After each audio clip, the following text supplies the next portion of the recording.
is True Capitalist Radio. True Capitalist Radio.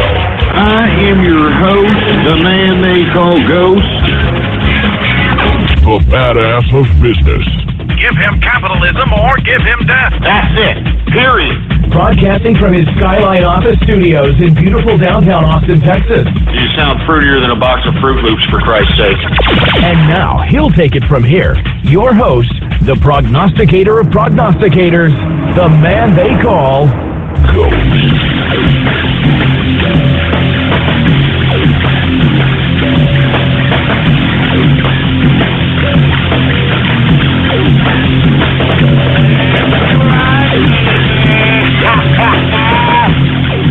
What's going on, folks? And thank you for tuning in with me to another edition of the True Capitalist Radio broadcast. And of course, I am your host, the man they call Ghost. And once again, folks, I want to thank everybody for tuning in with me. This is episode number 291. Number 291 for all the folks that are keeping track of the True Capitalist Radio broadcast. And if you haven't already done so, please spread it around like wildfire and let everybody know that True Capitalist Radio is in effect and in the house every Monday through Friday, 4 p.m. Central Standard Time. And of course, folks, follow us on Twitter. Politics Ghost is the name to follow. All one word, no underscores. Politics Ghost, folks, all right?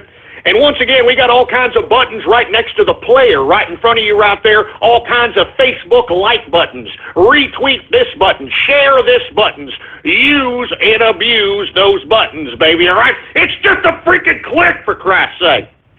Anyway, folks, let's get right into the crux of the matter, folks. A lot of news to talk about today. I hope the trolls don't turn this into a Bathhouse Thursday. Because they almost turned it into a Fruit Bowl Wednesday yesterday, folks. But let's go on. Guess who's coming to Texas? Donald Trump is coming to Texas, baby. He's out here in Dallas, Texas right now. He's going to be in Houston, Texas. Tomorrow he's going to go down to San Antonio, which I'm going to try to buy a ticket to. The tickets range from about $1,000 to about $250,000. So I'm going to try to see if I can do something of that nature. If I can, I will do a broadcast tomorrow. I'm not necessarily sure. I understand the luncheon that is going to happen tomorrow in favor of Donald Trump, a Donald Trump luncheon. It's going to start at 12, and it's going to last all the way till about 3 or 4. So I'm not really sure if I actually have the time to do so. You know, I mean, I'm still messing around with the markets. I'm day trading, trying to gain some liquidity, folks. And if you folks have not seen the markets, well, by God, guess who decided not to increase interest rates? None other than Janet Helen Yellen. All right, I'm serious. Did everybody see the goddamn stock market today, for Christ's sake? I mean, the reason the equities markets went up today is because Janet Yellen not only said that she's not going to raise interest rates in June, which she alluded to about a couple of months ago, but she's also alluding to the fact that she may slow the onset of interest rates based upon the economic activity of America. So, of course, every one of these damn mutual funds, these hedge fund managers, and everybody who's really in the damn stock market anyway, they had a circle jerk around this particular news and decided to go ahead and pump this market even more. Let me go ahead and read to you what's going on here. Dow Jones Industrials is up today 92.93 points. All right? Closing out the Dow Jones Industrials at 17,733.10 points, an increase of 0.53%. I actually saw it as high today as about over 1%, 1.2% today on the day. It was great volatility. I loved it. I mean, a lot of liquidity to be made, especially during these pump and dump episodes of the damn stock market, for Christ's sake. I'm serious. I'm not kidding around. All right? I mean, these are the times where if you have the ability to go out and day trade, this is the type of environment that you want. All right? I mean, this is the type of environment that you goddamn want. I'm not joking. All right? I mean, I'm sitting over here looking at this market, for Christ's sake. First of all, I don't even understand why the market is still going up. I mean, this is all wishful thinking.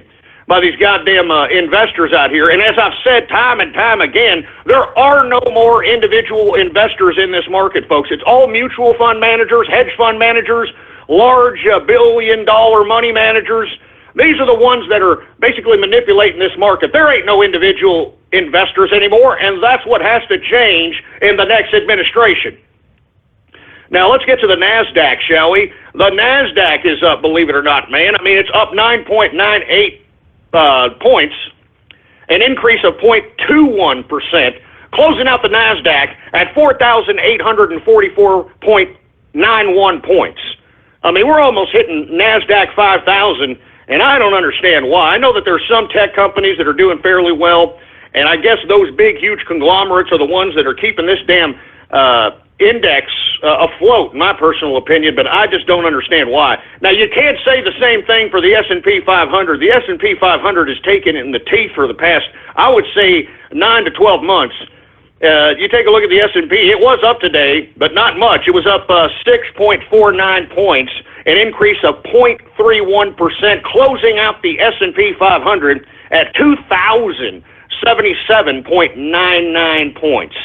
I mean, that doesn't sound very good. And let me tell you, because the stocks increased, you know as well as I, folks, if you are, if you've been listening to the True Capitalist Radio for a long time, you know whenever you see an increase in equities, you're going to see a decrease in commodities. And that's exactly what we've been seeing, folks. That's exactly what we have been seeing, a decrease in commodities, because let me tell you, a lot of these people are pulling out their money out of commodities and put it in the stocks, since you got Janet Yellen over here claiming that not only is she not going to raise interest rates in June, she is going to basically halt the idea of raising interest rates on a gradual basis based on the economic productivity of America. So we shall see what happens. But let me tell you, precious metals, energy, everything took it on the teeth today. But I would hold steady, folks. I would hold steady. We're on the brink of an international escalation of potential warfare, and whenever there's warfare, the increase in oil goes up the roof. Because, folks, I mean, what fuels those tanks?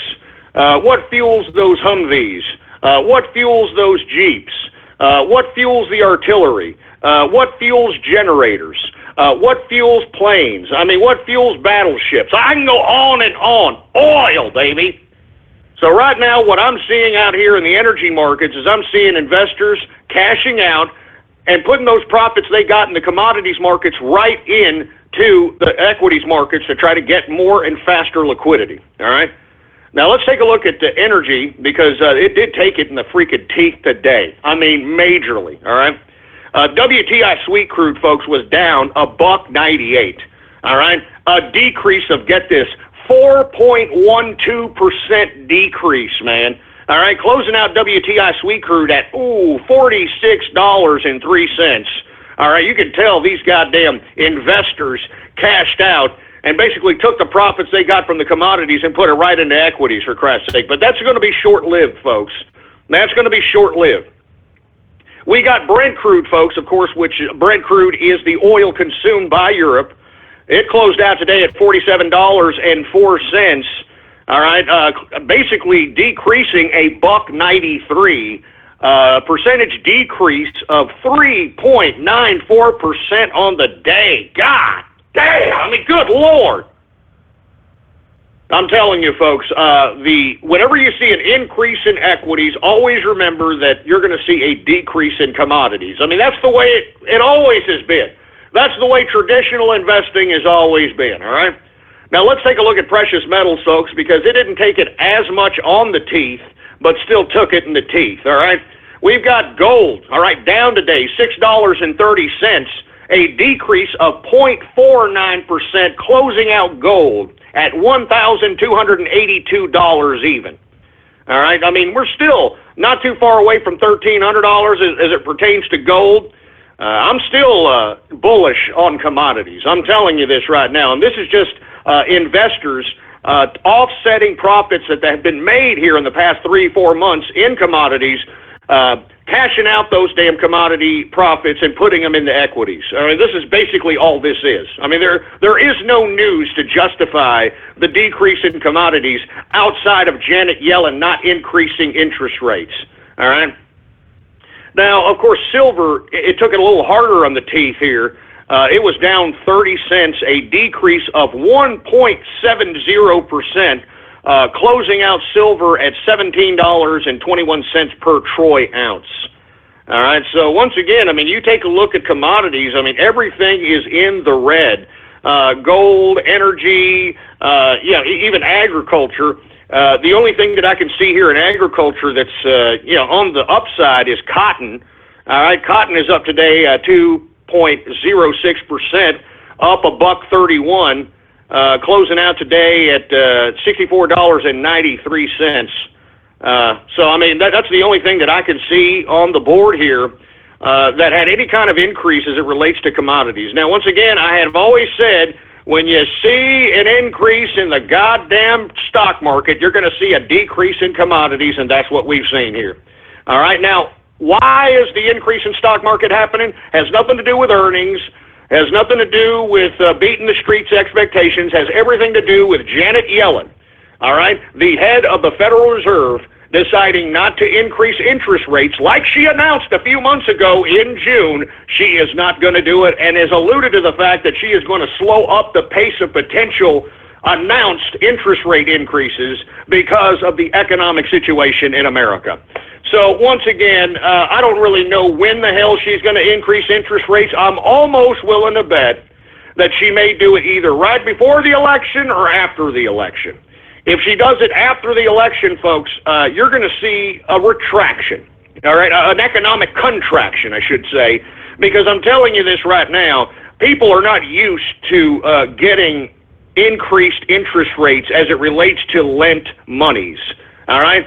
The whole reason why our whole economy is afloat is because the interest rate to lend money, to be able to be lent money, is at a very low rate at this point in time. And that's the only thing keeping the economy afloat, folks. I mean, that's the only thing keeping the real estate market afloat is the low interest rates. That's the only thing keeping the car market afloat.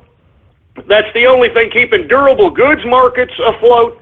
I mean, credit, low interest credit. And let me tell you, people are, basically ruining their credit. They're ruining it, all right, because there's so many low interest rates out here, so many credit cards and secured loan people willing to give out loans to folk. And I think it was a couple of shows ago, I had a young man ask me if he should take out a loan to get a truck for his business, and I discouraged the young man because I told him that, look, we're heading down towards a crash, and the last thing you want is to have a secured debt during the time of an economic recession, folks. If y'all remember back in 2008 and 2009 when the economic recession happened, the bank started recalling loans back, depending on the bank, especially if the bank was about to go under.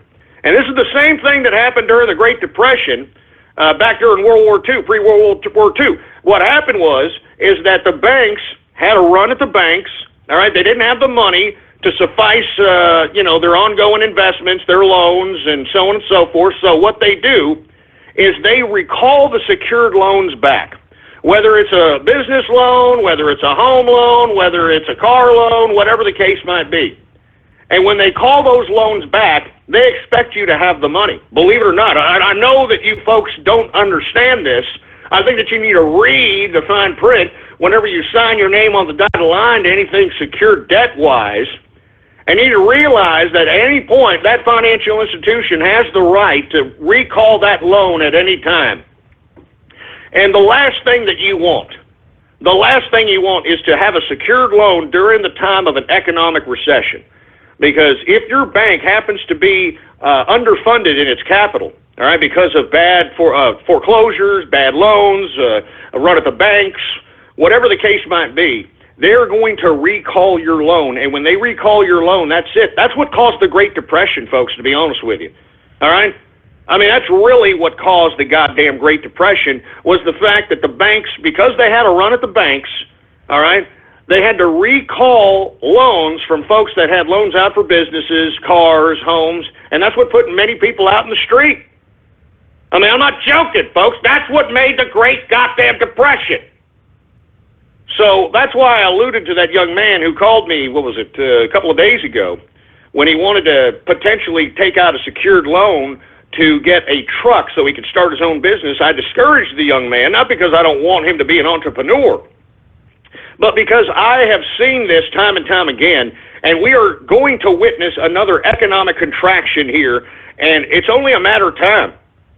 I mean, as you can see, look at what the Federal Reserve did by not raising interest rates and how it artificially brought up the stock market, which is fledgling, for Christ's sake, because there ain't no earnings, pumping this market into the green. I mean, there ain't no legitimate financial reason why these stocks should be increasing whatsoever.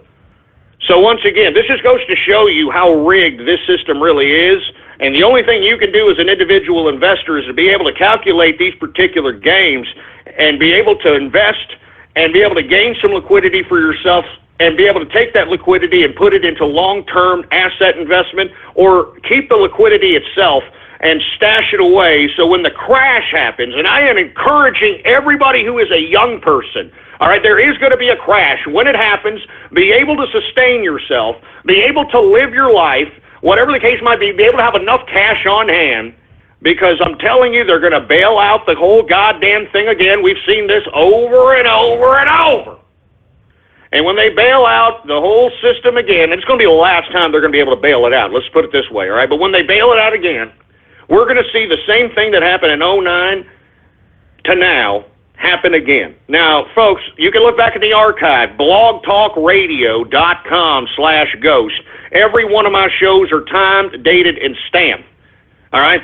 I started True Capitalist Radio. All right? When I changed the name from True Conservative Radio to True Capitalist Radio during the time that the Dow Jones Industrials was like 7,000 or 8,000 points. All right? I mean, we've reached over 18,000, close to 19,000 points here within the past year, all right?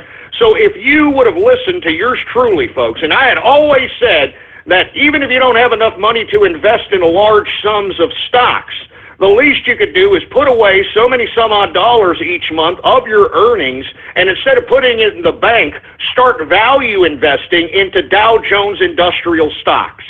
Folks, any stock on the Dow Jones Industrial is a blue chip stock, all right? It's a blue chip stock. Anytime you see the Dow Jones Industrials tank, that means the majority of the damn economy is tanking. I think there's almost like 30-something companies that comprises the Dow Jones Industrial, all right? So if you would have listened to yours truly back when I was broadcasting as True Capitalist Radio during the time when the Dow Jones Industrials was 9,000, 8,000, 7,000 points, and you would have just every month, even if it was just $200, $150, $300 a month, whatever the case might be, if you would have taken that money and just thrown a dart at any stock in the Dow Jones Industrials and invested in it, you would have made some major capital from 2009 to now. I mean, I did it, baby. I mean, I don't understand. I hope y'all did it. I did it. And let me tell you something, folks. Not only do the Dow Jones Industrial stocks basically increase in value, a lot of these stocks pay dividends. Quarterly dividends, yearly dividends, which is more income that is correlated with these stocks in the Dow Jones Industrials. Moreover, the Dow Jones Industrial stocks are typically utilized as collateral if you want to take a loan out with a financial institution, all right? I mean, they will actually legitimately utilize Dow Jones Industrial blue chip stock as means of collateral if you wanted to take a home loan out, or if you wanted to take a loan out for a business, so on and so forth. I mean, that's the whole concept of being a capitalist, to obtain capital, to obtain net worth. And how do you gain net worth?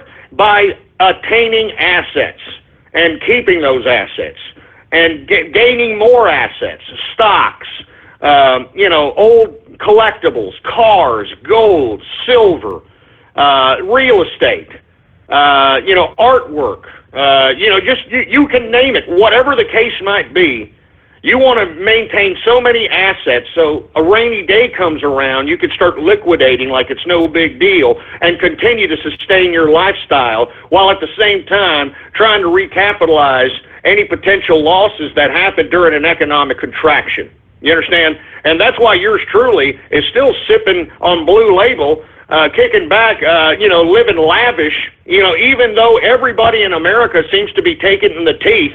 The reason I'm doing it, folks, is because I saw ahead of time. I've been around already. I already know that what comes up must come down, all right? And you always got a plan. You always have to plan for the future, even if you don't expect to be around in the future. How the hell do you know? How the hell do you know you're not going to be alive till you're 85 years old, 90 years old? You don't know that. And even if you aren't, who cares? You'll be living lavish until you die. I mean, that's the whole purpose of being a capitalist, folks. So anyway, I want to go ahead and just brush up on the markets a little bit, because I know that there are folks that listen in that appreciate the commentary that I give on this particular subject matter. So we're going to go ahead and move on, folks. Before we got into the financial talk, we did discuss Donald Trump coming to Texas, baby. You know what I'm saying? And the reason he's coming to Texas is to fundraise. And there's a lot of money out here in Texas. I mean, we've been the fastest growing state as far as business is concerned for the past 4 to 5, 6 years in a row. All right, we've got headquarters moving to Texas, baby. You want to know why? No state income tax, all right? Very low corporate tax, all right? I mean, the corporate tax that I pay, you got to pay, I believe, 1% if you make over $500,000 in Texas, all right? You got to pay 1% corporate tax to the state if you happen to be making over $500,000. I believe it may be $750,000 next year or this year. But it's brilliant for corporate business. It's brilliant for business out here. I mean, there is so much money out here in Texas. That's why you got corporations moving out here, boy. You understand that? And by the way, folks, there ain't no unions out here in Texas. This is an at-will work state, all right? You work at your own will, all right? You ain't no union going to muscle anybody around out here, all right? So that's another reason why you got corporations moving out here in Texas, boy. You understand that? Anyway, let me move on to another subject matter. Let's talk a little bit about Barack Obama. Oh, this son of a bitch, he finally goes down to Orlando to the shooting scene and claims that his heart goes out to the victims and the families. I did not realize this fucking psychopath, excuse my French, even has a heart. I didn't even know this scumbag even had a heart. But folks, we're learning more and more about this particular, individual that supposedly went into this Orlando gay club and started, doing a la snack bar session out here in this particular gay club. We're starting to recognize, folks, that this man was radicalized by his Mujahideen father, Sadiq Mateen, who is, was a Mujahideen fighter back during the Russia-Afghan war. This man was radicalizing his son. And did you see what he said, for Christ's sake, here recently? All right. Omar Mateen, his father stated the following, that it is Pulse nightclub's fault for not stopping his son. All right? I mean, doesn't that sound like an Obama talking point? And it makes perfect sense why Sadiq Mateen, the father of the Orlando shooter, would say such a thing. Because this is the exact same thing that Obama told us during that ridiculous dumbass speech. He was sitting here and saying that it was our fault that Omar Mateen went into a damn Orlando gay club and did an a la snack bar session. That it's America's fault, and that we should be punished. I mean, that's what this goddamn leftist, liberal, bedwetting, hippie, treasonous president is saying. He's saying it's your fault that Omar Mateen went a la snack bar. How do you feel about that, boy? It's your fault, huh? And now you've got Omar Mateen's father, Sadiq Mateen, Mr. Mujahideen from the goddamn Russia-Afghan war, who thinks he's now the president of the freaking part of Afghanistan out here, who bought satellite time who bought satellite time in America to broadcast in the region of southern Pakistan and northern Afghanistan. All right, I mean, this is a fact. This is an absolute fact. Not to mention, folks, have y'all seen some of these pictures of Sadiq Mateen? And I've tweeted some of them. If you haven't been following me, I don't know what the hell your problem is. Politics Ghost is the name to follow. Sadiq Mateen visited the White House. Oh, yeah, there's a picture of him right there, in front of a freaking White House emblem, for Christ's sake, like he was visiting the press corps. I mean, do you understand this, folks? This stinks to high hell, all right? I mean, first of all, Omar Mateen worked for a contractor, a major contractor that is working for Homeland Security, all right? I mean, you understand this, right? I mean, he worked for a contractor that is working for Homeland Security, all right? Secondly, you got this idiot's father out here, ex-Mujahideen fighter, out here promoting this kind of radicalist, pro-Taliban, pro-Islamic Mujahideen nonsense via a satellite. And you mean to tell me the FBI and the CIA didn't know anything about this? Huh? Is that what you're trying to tell me? You're trying to tell me that the FBI, the CIA, they didn't know anything about this son of a bitch? Give me a break, all right? Give me a goddamn break. This stinks to high hell, and I'm going to be completely honest with you. And we're going to talk about this in the third hour, all right? We're going to talk about false flags and the legality of false flags post-2012, post-2013, all right? Do you understand what I'm saying, folks? I mean, I know there's a lot of people that are going to say tinfoil hat and so on and so forth. I don't really give a crap, all right? But the bottom line is that our government is not beneath pulling off false flag attacks in an attempt to mobilize the United States into believing a perspective, into vying for war, in this case, calling for the abolishment of the Second Amendment, all right? Now, we're going to get to that in the third hour, but I do want to allude to the fact that I am not entirely certain that what they're saying happened in Orlando actually happened. All right, now we'll leave it at that. But I'm going to continue to go along with the charade that Omar Mateen, a man who worked for a major contractor for Homeland Security, whose father was a radicalized mujahideen that was brought into this country via the CIA, you can look that up, all right? I mean, all this government connection with this person, it's disgusting. It stinks.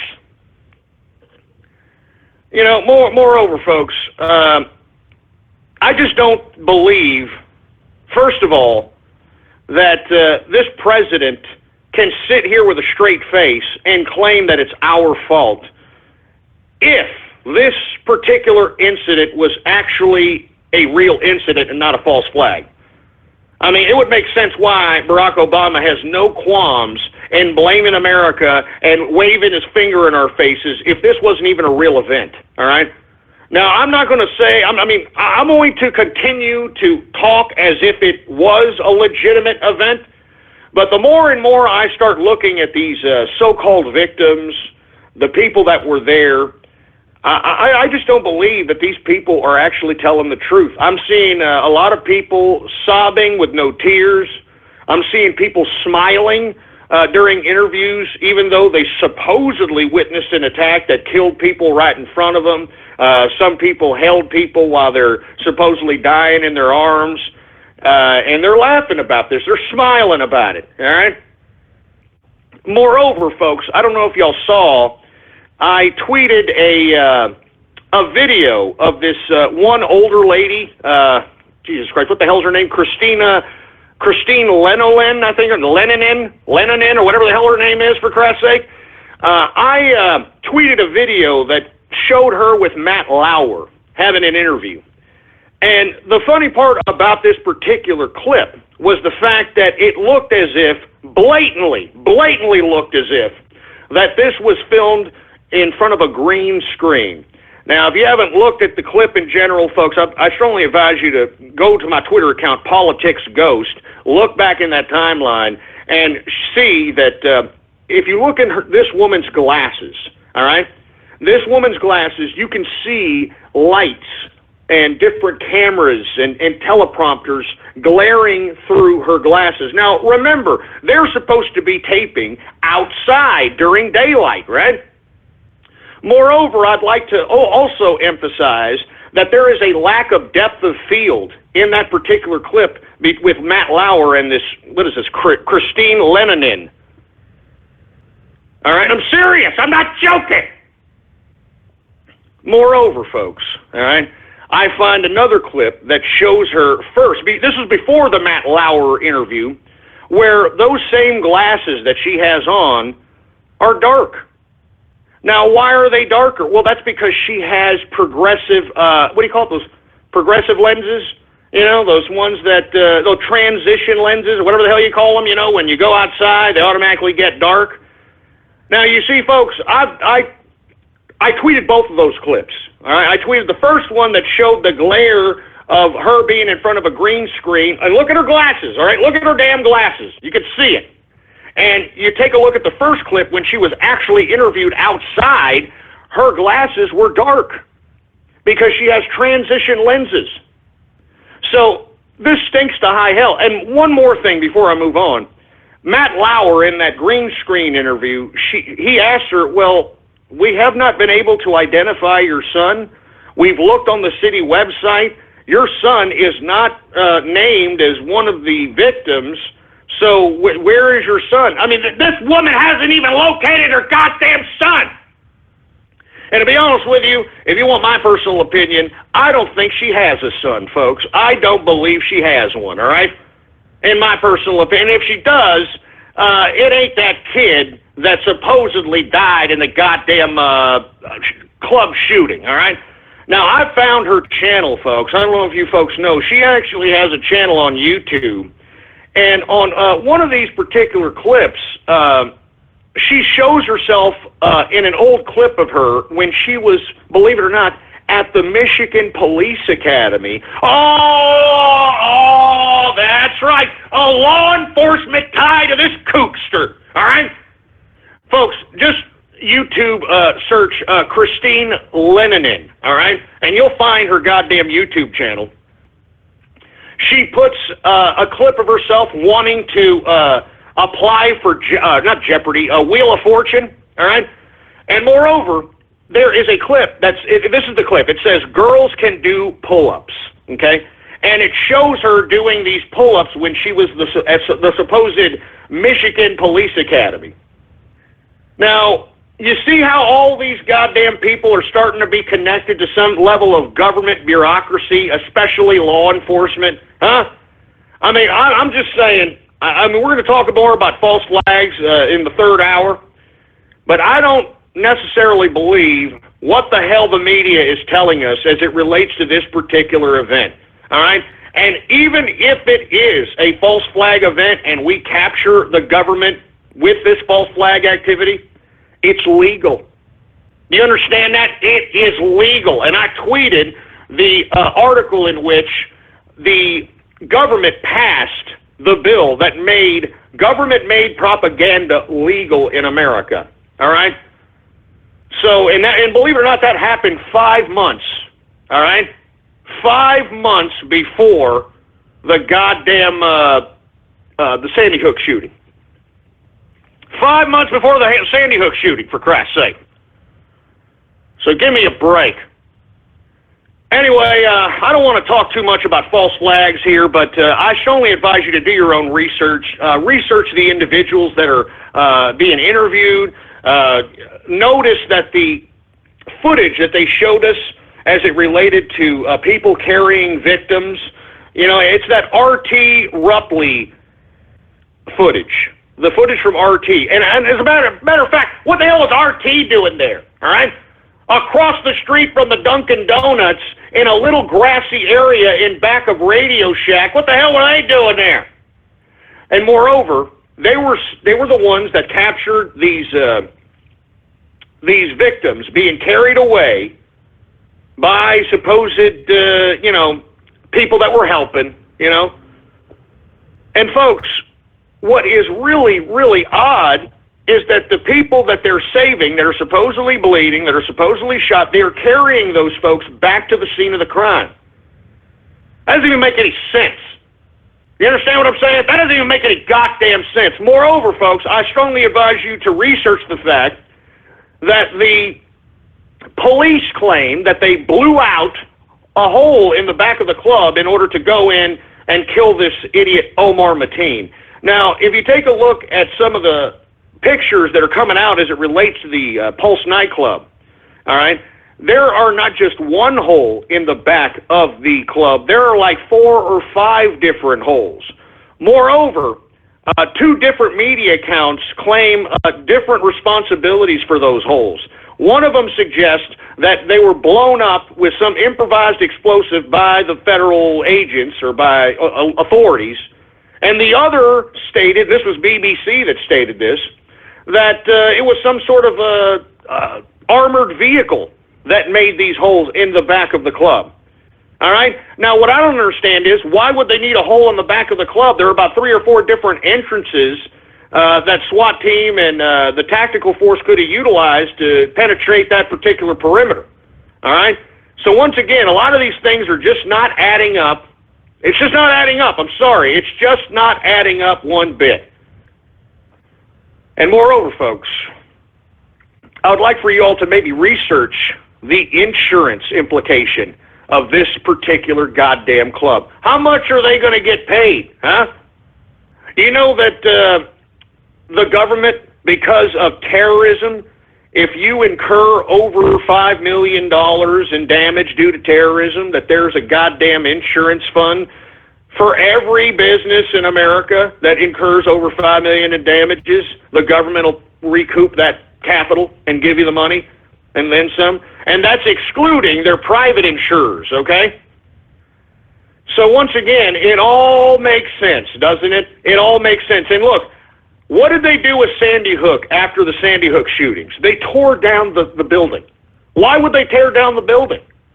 I mean, I'm sure there's gangloads of evidence in there. They tore it down. Guess what they're going to do to this Pulse nightclub, folks? It came out of LA Times about 20 hours ago. They're going to tear it down. Oh, they're going to tear it down, and they're going to rebuild, for Christ's sake. So, once again, all right, I don't believe a goddamn word they're telling us about this.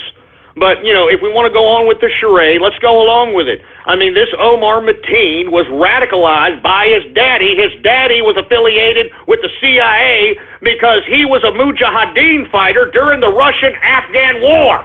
He was brought into this country via the CIA. They knew who he was. I mean, Omar Mateen's father visited the goddamn White House, for Christ's sake, and there's pictures out there to prove it. There's pictures out there to prove it. So what kind of deal does he have with Obama, boy? Huh? What kind of deal does Sadiq Mateen, the father of the Orlando shooter, have with Barack Obama? It's no wonder why Obama's blaming America. It's no wonder why Obama's blaming the Second Amendment. It's no wonder why Obama's doing all this garbage. It's a bunch of crap. They set this crap up, man. And not to mention, I'm not particularly comfortable with all the news coming out of this region either, you know? First, it's that voice girl that miraculously dies with no camera phone or anywhere of this particular tragedy in the vicinity, even though they had this voice girl, Gimme. They had her last performance on a camera phone, and yet they didn't have the goddamn shooting on a camera phone. I mean, give me a goddamn break! And then we've got this Gator kids meal out here in goddamn Disney. I mean, no pun intended. I'm just saying. You got this 2-year-old wandering into a goddamn swamp, getting chomped up by a goddamn alligator. I'm just saying, folks. I mean, there's a lot of things coming out of Florida, a lot of news that's got people discombobulated. And in my personal opinion, man, I'm sorry. I just can't. I don't believe it. All right. Now, I'm not claiming to know what the answers are. I'm not claiming that, I know who did this. I know who's in charge of this. But I can tell you this. The first thing that these idiots have done because of this supposed tragedy is try to take away our constitutionally protected Second Amendment rights. All right? And I'm not going to let them do it. I'm not going to let them do it. I did not opt into Sharia law, all right? I did not opt into, getting dominated by a bunch of wild Yehudis, for Christ's sake. I didn't sign up for this crap. And for you folks that are out there saying, oh, you're tinfoil hat ghost, you have tinfoil hat on. Oh, yeah? Why don't you take a look at my goddamn Twitter, folks, right here. I mean, here it is on Foreign Policy Magazine, all right? Here, U.S. repeals propaganda law, all right? Or propaganda ban spreads government-made news to Americans, all right? Now, let me read you a little bit of this from Foreign Policy Magazine, since some of you jerk dicks, want to continue to still live in la-la land, all right? Let me read this for you a little bit, all right? This is out of Foreign Policy Magazine. This was written by John Hudson. This was July 14, 2013 article, all right? It says, for decades, a so-called anti-propaganda law prevented the U.S. government's mammoth broadcasting arm from delivering programming to the American audiences. But on July 2nd, that came silently to an end with the implementation of a new reform passed in January. The result, an unleashing of thousands of hours per week of government-funded radio and TV programs for domestic U.S. consumption in a reform initially criticized as a green light for U.S. domestic propaganda efforts.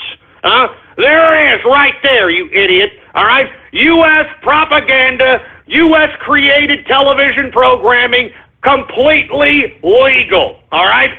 So you can take your tinfoil hat and shove it right up your clogged up field of burn asses, all right? All right, this is Foreign Policy Magazine, all right? Right here. All right? John Hudson, July 14, 2013. U.S. repeals propaganda ban, spreads government-made news to Americans. So, shove it up your ass. I also want you to go check out Operation Northwoods. All right, that's a declassified document by the CIA where they talk about hijacking an airplane to create a false flag so that they can induce a war with Cuba. Do you understand this, folks? I mean, you morons that think that our government is above this nonsense, you're a goddamn fool, all right? You're an idiot. Look this crap up for yourself. Operation Northwoods. This was a operation that was attempted to be facilitated in the 60s. The only reason it didn't happen is because John Kennedy flipped out when he realized that this is what the CIA was doing, for Christ's sake. All right? So give me a break. Give me a goddamn break. So I'm just saying, folks, I mean, y'all can sit here and continue to live in la-la land all you goddamn want to. I live in reality. Now, I'm not saying that there's anything you can do about the garbage that our government's doing, the propaganda, the false flags. I'm not going to lie to you and say, oh, yeah, you can go out, revolution. No, you can't. But you see, folks, why do you think the government is putting propaganda on people? Because they have to battle for the consciousness, of the American people so that it can validate whatever totalitarian laws that they implement. Do you understand that? That's democracy, mob rule. That's what this government is playing, you stupid moron. But no, y'all want to keep saying that, oh no, you're a conspiracy theorist.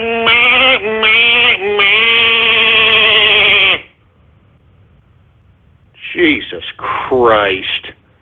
What a joke, man. What a freaking joke. Anyway, folks, breaking news here. I'm looking at this here. Apparently, and this is just straight off the hot wire. I don't mean to be, switching up the broadcast here, but this is breaking news. North Korean leader Kim Jong-un dead after apparent suicide attack. Oh, man. Oh, Chairman Kim Jong-un is no longer around. This is according to Pyongyang's state-run media. I mean, good God, are you kidding me? The attack on Kim Jong-un was carried out at around 1400 hours local time in Pyongyang district the Pongtongang district of Pyongyang. Mr. Kim was attending the commemoration of a new state built on the banks of the Pongtong River when a female spectator burst past security barricades and sprinted his direction. Mr. Kim's bodyguards drew their weapons, but before they had a chance to fire upon the female, she detonated a device which is believed to be a suicide belt. The ensuing blast seriously wounded Kim, and despite being rushed to a nearby hospital, he was pronounced dead on arrival. Oh! Woo! What happened there, Kim Jong-un, huh? He thought you were a bad man, huh? You fat cheese-eating bastard! Rest in piss! Rest in piss, Kim Jong-un! How you like that? You stupid son of a bitch. I'm telling you, that is fate kicking him right in his fat jelly ass right there. All right? That's fate kicking him right in his fat jelly ass. Oh, my God. Anyway, let me continue with this article. This is out of the East Asia Tribune. There exists a power vacuum among North Korea's elite, with the younger Kim conducting a series of purges. Remember that? Those purges aimed at consolidating his power in recent times. Oh, my God. What a groundbreaking news story here. Just off the hot wire right here. North Korean leader Kim Jong-un dead. All right? He's dead. He's gone. All right? You know, some woman came in from a crowd out here and did a la snack bar on this son of a bitch. Well, I doubt she was an Arab because they don't allow freaking Muslims in North Korea. But let me tell you, I kind of expected this, to be honest with you. I'm surprised that Kim Jong-un even lived this long. This son of a bitch announced he announced to his people, what was it, a month and a half ago, to get ready for famine? Yeah, get ready for famine. You think that people that are starving are just going to sit over there and starve to death? Absolutely not, all right? Let me tell you something. Rest in piss there, Kim Jong-un. The man is dead. The man is dead. Oh, my God. And this is according to the state-run media. So I wonder if North Koreans are going to cry themselves to death. You know what I'm saying? Y'all remember when Kim Jong-il died and Kim Il-sung died? When Kim Il-sung died, which is Kim Jong-il's father, when Kim Il-sung died, believe it or not, the state-run media claimed that over 20,000 people cried themselves to death. All right? I'm not kidding around. I mean, take a look at the YouTube footage of Kim Il-sung's death, and take a look at all the people that are crying like, petulant children. You know what I'm saying? Anyway, once again, man, I was talking a little bit about this Orlando shooting and about how Obama is paying lip service, no pun intended, to the Orlando shooting victims, supposedly. But, man, this is straight off the hot wire. North Korean leader Kim Jong-un dead after an apparent suicide attack by a woman with a suicide belt. Unbelievable. Unfreaking believable. I wonder if people are going to cry themselves to death now. Oh, my God. Unfreaking believable. That's a shocker. That's a shocker. Anyway, folks, unbelievable. Let me move on to the next subject matter. I did not expect that. I'll tell you that right now. I did not expect Kim Jong-un to be dead as a doornail, but he's gone, all right? He's gone. Kim Jong-un, he's gone. All right, here. Hey, Kim Jong-un. Let me say cheers here. I want to say cheers to that suicide bomber chick who's probably, half starving herself to death, probably eating second harvest, thanks to this son of a bitch and his announcement of famine.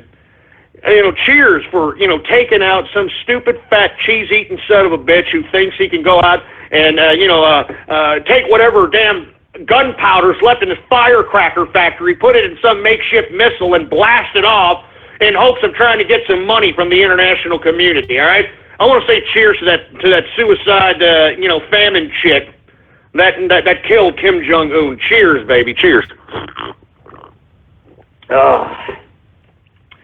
Oh man, I'm telling you, I'm in shock. I'm in shock. Not that I care about the man. I'm just saying, I mean, you know, you're the head of state, Kim Jong-un, wherever the hell you are. You probably got a pitchfork up your ass that belongs to Satan right now. But I don't know what you were thinking. You were a head of state and you didn't have your security apparatus make sure to check all these freaking people that are around you, for Christ's sake. I mean, give me a break. Anyway, folks, I want to take some Twitter shout-outs, and then when I take some Twitter shout-outs, I want to take some calls here. I want to hear what you have to say about Kim Jong-un's death. Unbelievable. Unfreaking believable. Anyway, folks, if you want a Twitter shout-out right here now, live on the broadcast, all you've got to do is retweet the first tweet on my Twitter account, and the tweet to retweet is True Capitalist Radio Now Live. True Capitalist Radio Now Live, all right? And when you retweet that tweet, I will give you a Twitter shout-out right here live on the broadcast, all right? All right, here we go. Do we got any Twitter shout-outs, engineer? All right, well, let's get to some Twitter shout-outs right now. Woo! Anyway, who do we got here? We've got James Haysdale, the Green Leader, in the house. What's going on? We got C.K. Smith 08. What's going on, man? We've got Lord Polk in the house. Tectonic Bureaucrat. Really, man? Come on now. We've got, what is this? Garrett N. Sly in the house. Omar-15. Oh, you son of a bitch.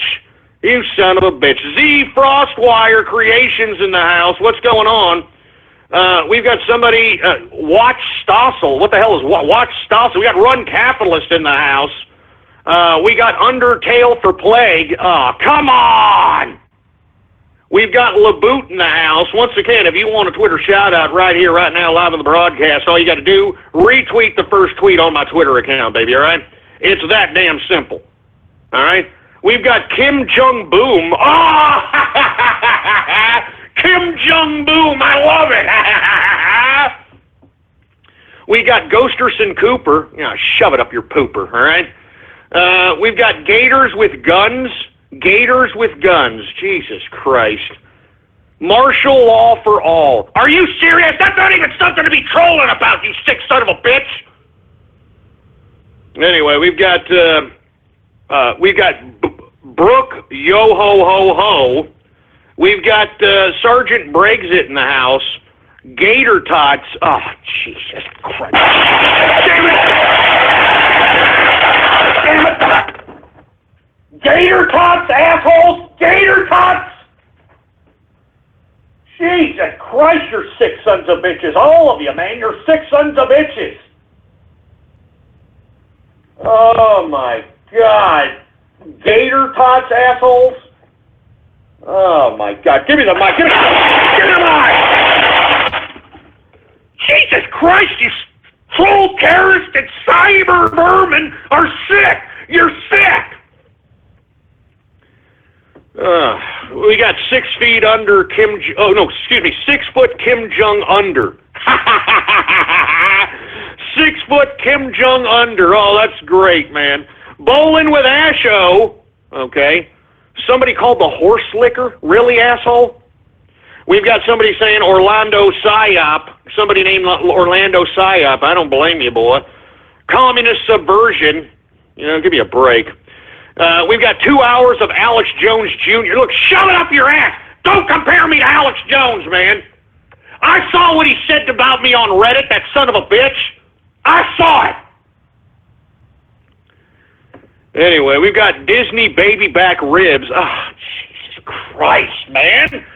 You're sick. I'm telling you, you people are not right in the head. You troll terrorists and cyber vermin are not right in the head. You're not right. I'm telling you, you're not right in the head. We got Ghost New Brzezinski. Don't compare me to that son of a bitch. That guy's a sick, twisted prick. Don't compare me to that asshole either. We got Canada Thanks You Ghost. Hey, you get the Canadians even appreciating what's going on over here on True Capitalist Radio. We got Brony Drumming in the house. Once again, you want a Twitter shout-out, all you got to do is retweet the first tweet on my Twitter account, baby, and I will give you a Twitter shout-out live on the broadcast right now. Who else else do we got going on over here? I turn toddlers into food. Look, that's enough of this crap. I'm serious. That's enough of this sick, twisted crap. True tinfoil radio. Look, if you don't like it, get out. No one's asking your ass to sit here and listen to me, all right? Get out if you don't like it, you piece of trash. I'm telling you, you don't like it, get the hell out of here, you urinal cake curators. That's all you are. Urinal cake curators. Each and every one of you scumbags, they're sitting here trying to troll me, boy. Jesus Christ. We got TCA Trucker in the house. We got Capitalist UK in the place. Novelty Best in the house. Tank Dempsey. Leave BTR Ghost. What? No, why am I going to leave BTR for, baby? You understand? They're censoring everybody everywhere else. I mean, BTR, we got a good relationship going on, all right? They understand what I'm doing here, all right? So don't sit here and tell me to go somewhere else. I like BTR. They treated me very well throughout the damn years, boy. We got Dodo Man in the house. Fruity Jehudi. Fruity Jehudi. Is that what we're going to call Omar Mateen now, the Fruity Jehudi? I mean, I actually like that. The Fruity Jehudi Omar Mateen, huh? Woo! The Fruity Jehudi. Anyway, we got CDI Fan 237. We got Goodbye Dear Leader. Dear Leader, my ass. Are you kidding me? What kind of a leader is he? He can't even prevent himself from getting blown up by a woman. All right? I mean, that's... Oh, man, that's got to hurt. I bet you Kim Jong-un is in hell right now saying, oh, you fucker, you motherfucker. That's right, you fat bastard. Master Bar Brawler Omar. Good God, man. We got the Brony Network in the house. Ghostique Mateen. Yeah, real fresh, asshole. Real fresh. Gator Ruined Childhood. I mean, come on, man. Enough of that crap. Enough. We got Dirt Pit in the house. We got Karaszkin in the place. What's going on to Karaszkin? We got regular TCA in the place. What's going on to Uncle Stryker in the house? President Brian in the place. What's going on? Garbage Day for Venezuela, for Christ's sake. God, Jesus Christ.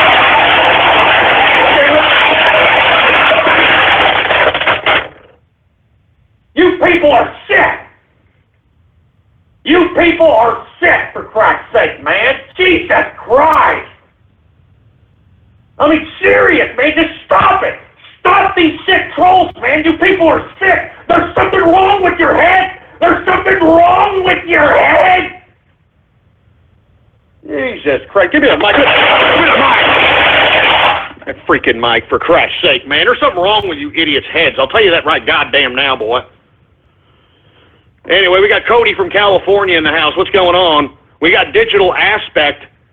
50 less listeners. What the hell is that supposed to mean, you scumbag? What the hell is that supposed to mean? We've got Portugal for Ghost. Double Tap at Pulse. Oh, Jesus Christ. Anyway, we got Gulag Vice. Here we go with this crap. All right, I mean, come on, man. I mean, can we get a little serious here? All right? I mean, this show is serious business here, all right? I don't know why you people are trying to make a mockery of this great show, all right? I mean, do you understand that I am listened to by tens of thousands of people throughout the world? I'm listened to by tens of thousands of people throughout the world, baby, and I don't need you scumbags to sit here and besmirch the integrity of my show. I do not need you to besmirch the integrity of my show, boy. Anyway, we've got 50 fewer degenerate. Oh, Jesus Christ. I mean, come on! We've got Ghost is Handsome. Well, I guess if you like it, baby. We got Platinum Robo in the house. We've got Pint-Sized Capitalist. We've got Disney is Gatorland.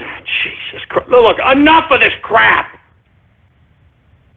We've got Torzier in the place. What's going on, Torzier? Sharia law for Twitter. Yeah, that's what we're doing. We're under digital Sharia law on Twitter. Thanks, Jack, for selling us out to a goddamn wild Yehudi Wahhabi Saudi Arabian Jack. Cough. Oh, my God. Base Loler in the place. Who else do we got? Tinfoil text and just shove it up your ass, all right? Katrina ate my house. Look, that's enough. That's it, all right? That's it. This is why we cannot have nice things. Do you hear this? I'm not gonna give you idiots the satisfaction to sit here and make a mockery of my goddamn show. Do you understand that? I'm not going to sit here and allow you scumbags to sit here and make a mockery of my show. Don't you understand? I'm listened to by tens of thousands of people throughout the world. My show is serious goddamn business, and I think you people need to understand that, boy. Anyway, let me calm down, folks. We are now in the second hour of the True Capitalist radio broadcast, and of course, I am your host, the man they call Ghost, and once again, folks, I want to thank you very much for tuning in with me. If you haven't already done so, please bookmark the official website of the True Capitalist radio broadcast. It is blogtalkradio.com/ghost.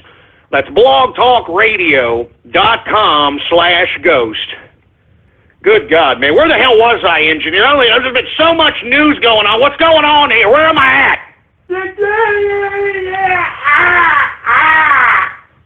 Oh, okay. We were talking about how Kim Jong-un, breaking news, Kim Jong-un is dead. He has been killed by an apparent suicide bomber in his own country.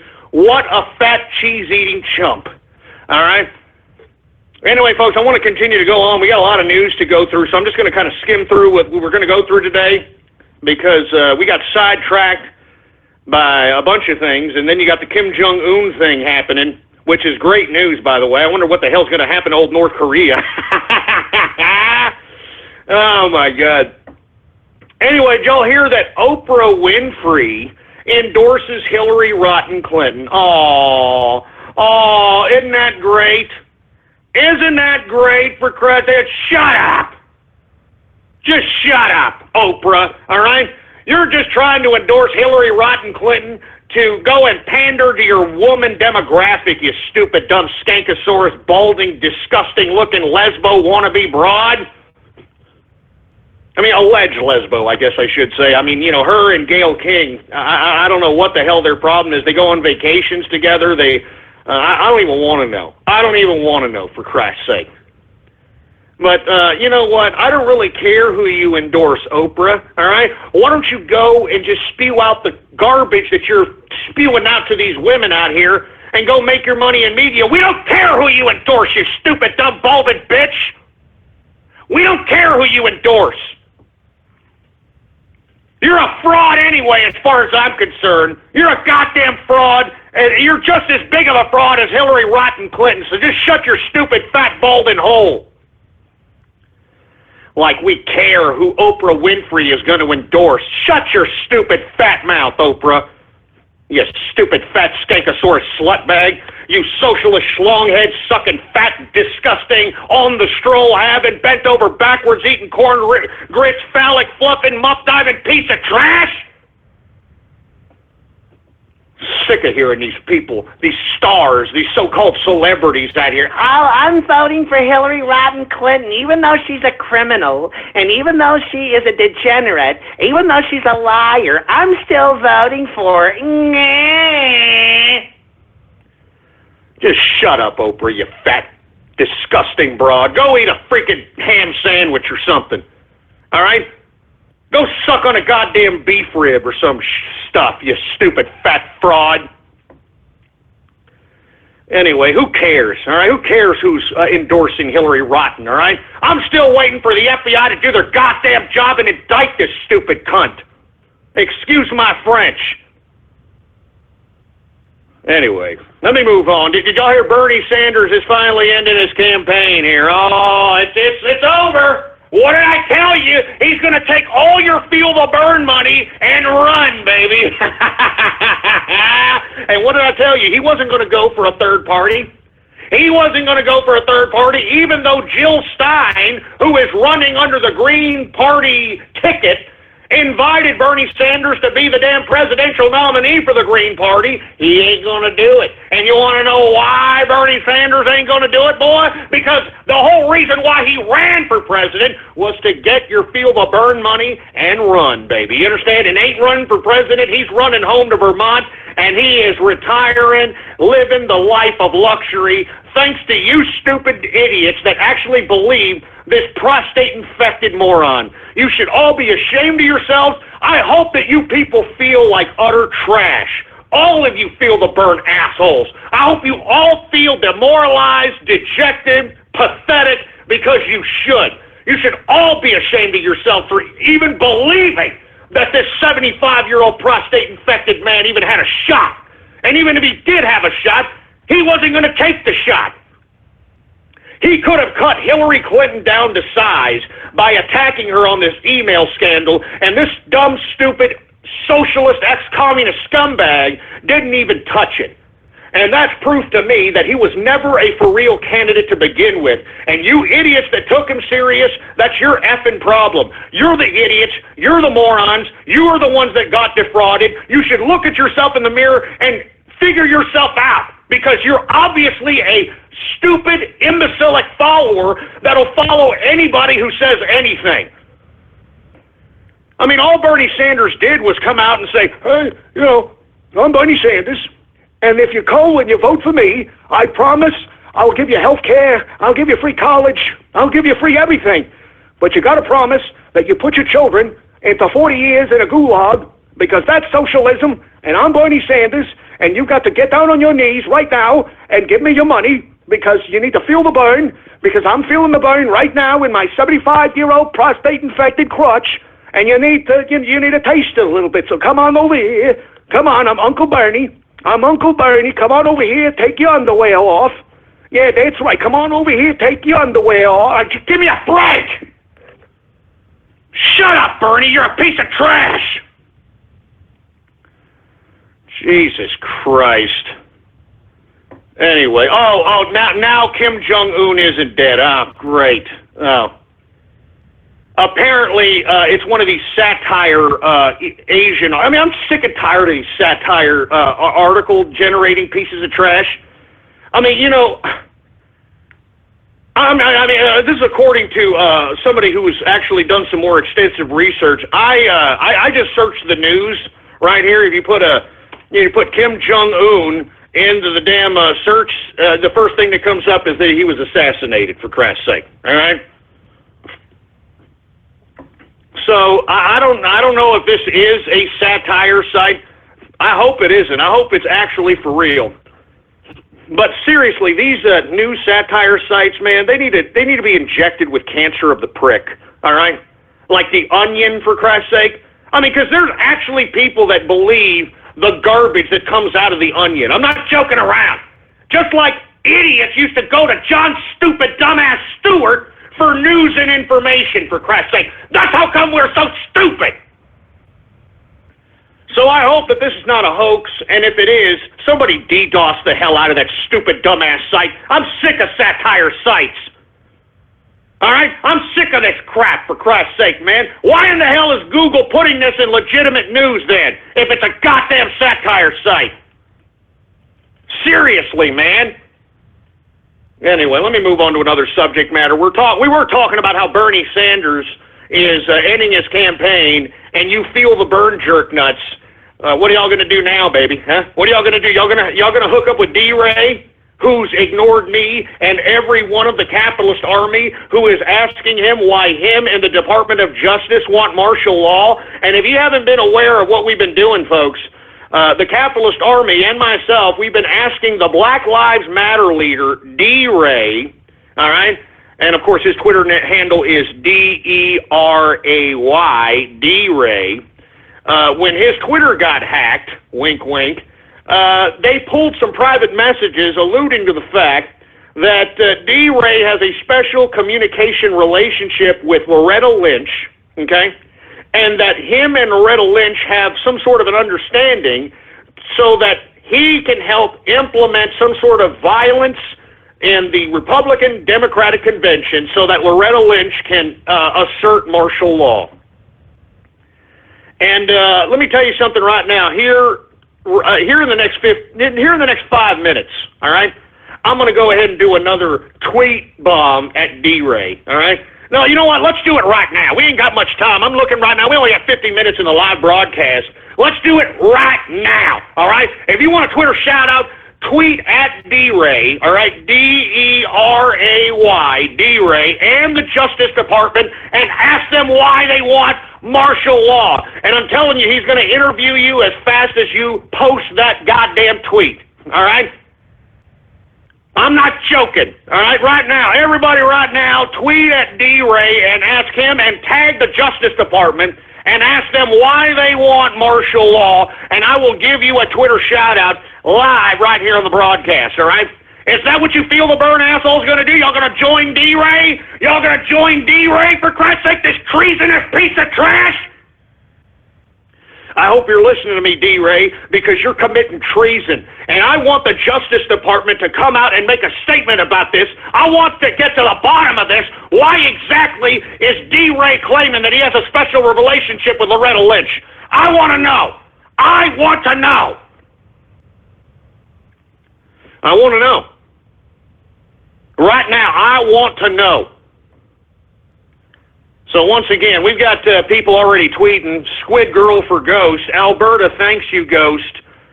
Ghostika Jewinski, a real funny asshole, all right? Once again, you want a Twitter shout-out live right here on the broadcast, I want you to tweet at D-Ray right now. Tweet at D-Ray and the Justice Department and ask them why do they want martial law. And I'm telling you, he's gonna ignore you because he's scared. Black Lives Matter fears the capitalist army. Black Lives Matter fears the capitalist army, boy. That's why he's going to ignore you, baby. That's why he's going to ignore you. Now, we've got Cap Liftoff. What's going on? We've got the Trans Cup. Ah, Jesus Christ. Now we got a cup with a pair of balls on it. Jesus Christ. We got Icy Nick. I'm not saying that. I'm not saying that. Jesus Christ. We got Rainbow Burka, CDI Fan 237, Ghost McVeigh, all right? Once again, if you want a Twitter shout-out live on the broadcast, all you got to do is tweet at D-Ray and the Justice Department and ask them why they want martial law. All right, why do they want martial law? We got Ghost McVeigh in the house. Jesus Christ. Glocks for cocks? That's just disgusting, you asshole. That's just disgusting! We've got Metroid Junkie in the house. We've got the surprising fly in the place. No liver for Hanneman. Liberals let me down in the house. Once again, if you want a Twitter shout-out live right here on the broadcast, tweet at D-Ray and the Justice Department and ask them why they want martial law. Why do you want martial law, D-Ray, you dumb treasonous scumbag? Anyway, we've got TC Capitalist in the house. Craig's List for Ghost's wife. Shove it up your ass, you dumb, stupid moron. 2 hours of sleep. Well, yeah, well, keep sleeping, asshole. We've got Brutal Ass Master. Jesus Christ. We've got LeBoot in the house. Big Hairy Bear Balls. Jesus Christ. I'm not saying that disgusting name for Christ. We got Burnt in the house. What's going on to Burnt? We've got Crack for Engineer, real funny asshole. Slimy Limey in the house. Horse Liquor again, Jesus Christ. Bratty for Ford a Gator. Oh my God. Brony Drumming. Once again, ask these people, ask D-Ray, ask the Justice Department why they want martial law. I'll give you a Twitter shout out right here live on the broadcast. Why do you want martial law, D-Ray? Why do you want martial law, you treasonous piece of trash? And I want the Justice Department to come out with a statement what the hell D-Ray means, for Christ's sake. I'm calling out Loretta Lynch. You come out and you better answer to the American people. What kind of arrangement do you have with D-Ray? What kind of an arrangement do you have with Black Lives Matter? Are you instigating violence, Loretta Lynch? Are you instigating violence? You are making a gross criminality of law. The Great Trixie, what's going on? The Gulag Vice, all right? What's going on here? We got Jordan Weefew, all right? We got Dirk Pitt in the house. Why do you want martial law, D-Ray? Why do you want martial law, Justice Department? I'm calling Loretta Lynch out. You better answer for this, Loretta Lynch. What are you doing? What are you doing? We got the Corn Blaster in the house. Pandemonium Doom in the place. Bojangles for Ghost. All right, buy me Overwatch. All right, what the hell that means. We got Jay in the house. Flight 804, I'm not going to say the rest. Lacoste baby meals, for Christ's sake. Jesus Christ. Jesus Christ. We got Betaforum Wars in the house. Yeah, ISIS on 6th Street. I mean, give me a freaking break, all right? I'm serious, man. We want to know the answers. We want some answers, D-Ray. You understand that, D-Ray? I'm talking to you. I'm talking to you, the supposed leader of Black Lives Matter. Why you want martial law, you piece of crap? We want some answers, all right? We want to ask you a few questions. You understand that, D-Ray? The capitalist army wants to ask you a few goddamn questions.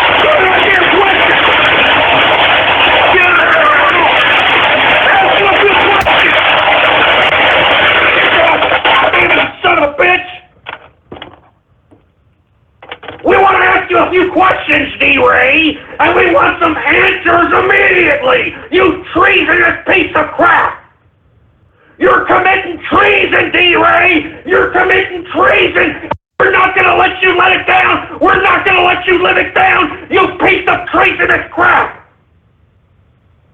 We're not going to forget about this, D-Ray. Don't you ever forget it, boy. That's why you're ignoring the capitalist army. That's why you're ignoring me. Because you're running scared, boy. You're running scared. You're running in fear, and you should. You should be.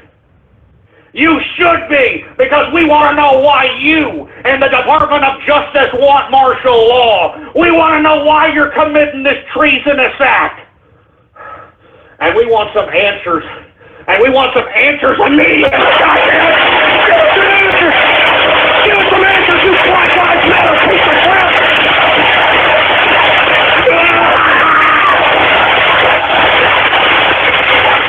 Damn it. You better give us some answers, D-Ray, goddammit! You better give us some goddamn answers because we want to ask you a few questions. Yeah, I'm serious. We want to ask you a few questions there, D-Ray. You are a treasonous piece of crap. You are an enemy of America. You are an enemy of America. Piece of crap, you better fear Ghost. You better fear the capitalist army, you piece of trash. That's why you're ignoring each and every one of us, because you're scared. You better be scared, you piece of trash. You better be scared. You better be scared, boy. Jesus Christ, give me the mic. Give me the mic. That freaking mic, for Christ's sake. You better be scared, D-Ray. Let me tell you something right now. I know for a fact that the damn Black Lives Matter fears the capitalist army, and they should, boy. They should. Anyway, I'm going to stop that, for Christ's sake. We're running out of time here. We have a whole bunch of stuff to still talk about here. But once again, the Black Lives Matter fears the capitalist army, baby. That's why none of them want nothing to do with us. They don't want nothing to do with us.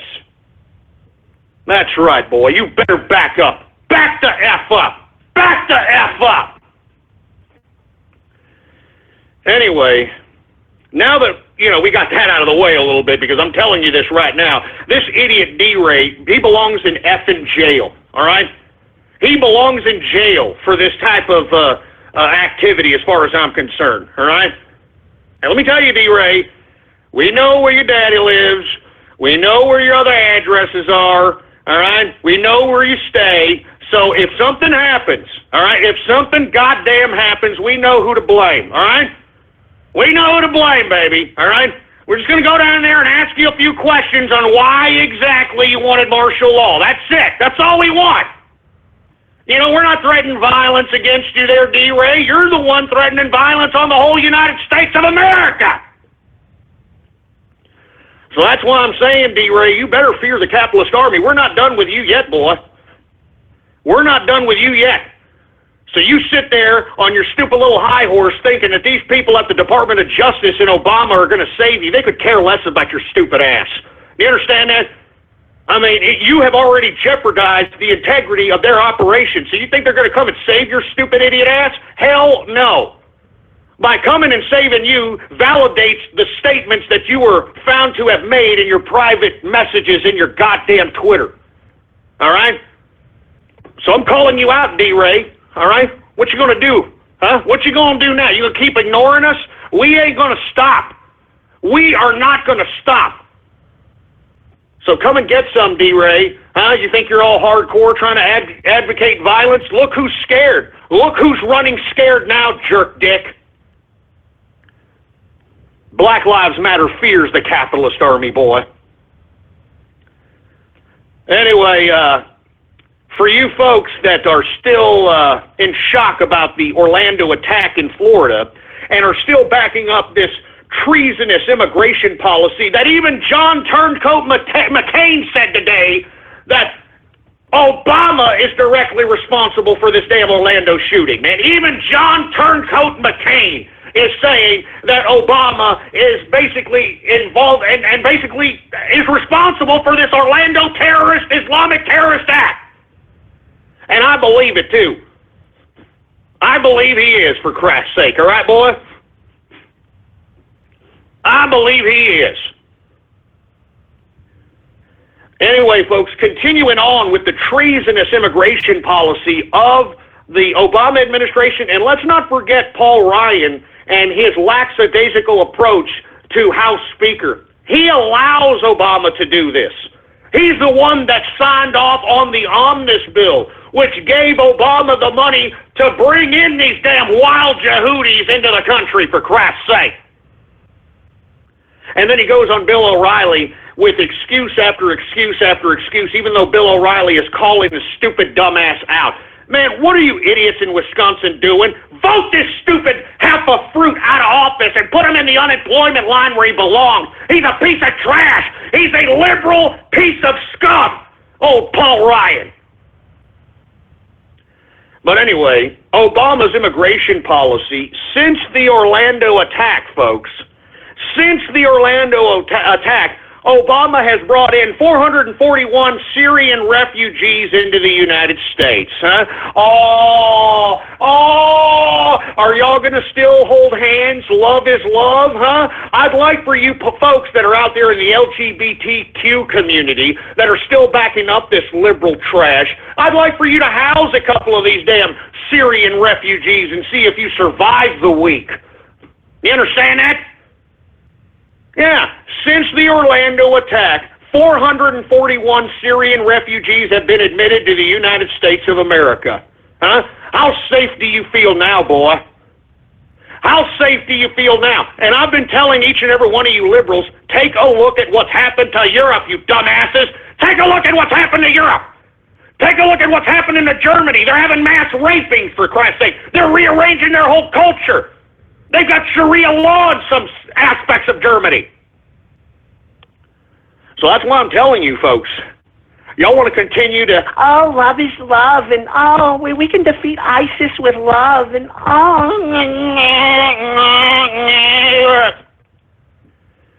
441 Syrian refugees have been admitted to the United States since the Orlando attack. And many of those damn 441 Syrian refugees, guess where they're going?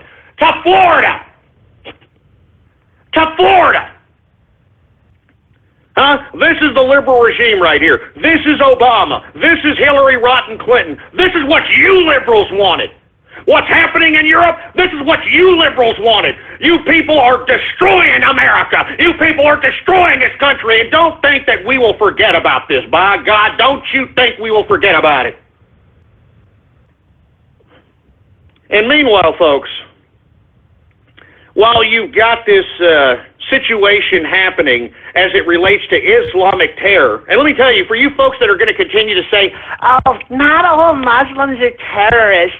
I mean, give me a break. No more Islamophobia. hey, idiots, there has been 28,000 Islamic terrorist attacks in this world since 9/11. All right? Let me repeat that one more again. All right? There have been 28,000 Islamic terrorist attacks since 9/11. All right? 28,000.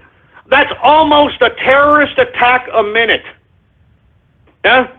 Yeah. And you mean to tell me that Islam is a religion of peace, though? Is that what you're going to continue to tell me?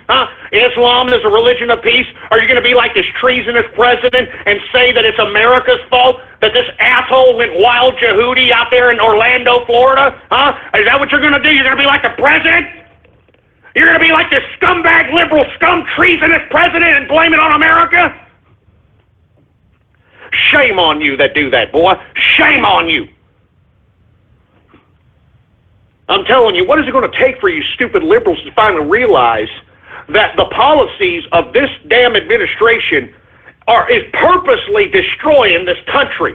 And all the benefits and all the materials and everything that you enjoy about American life is going to be destroyed because they're bringing in these wild Yehudis that are going to systematically and culturally change this country, just like they're changing the European Union, just like they're changing Germany, Brussels, France.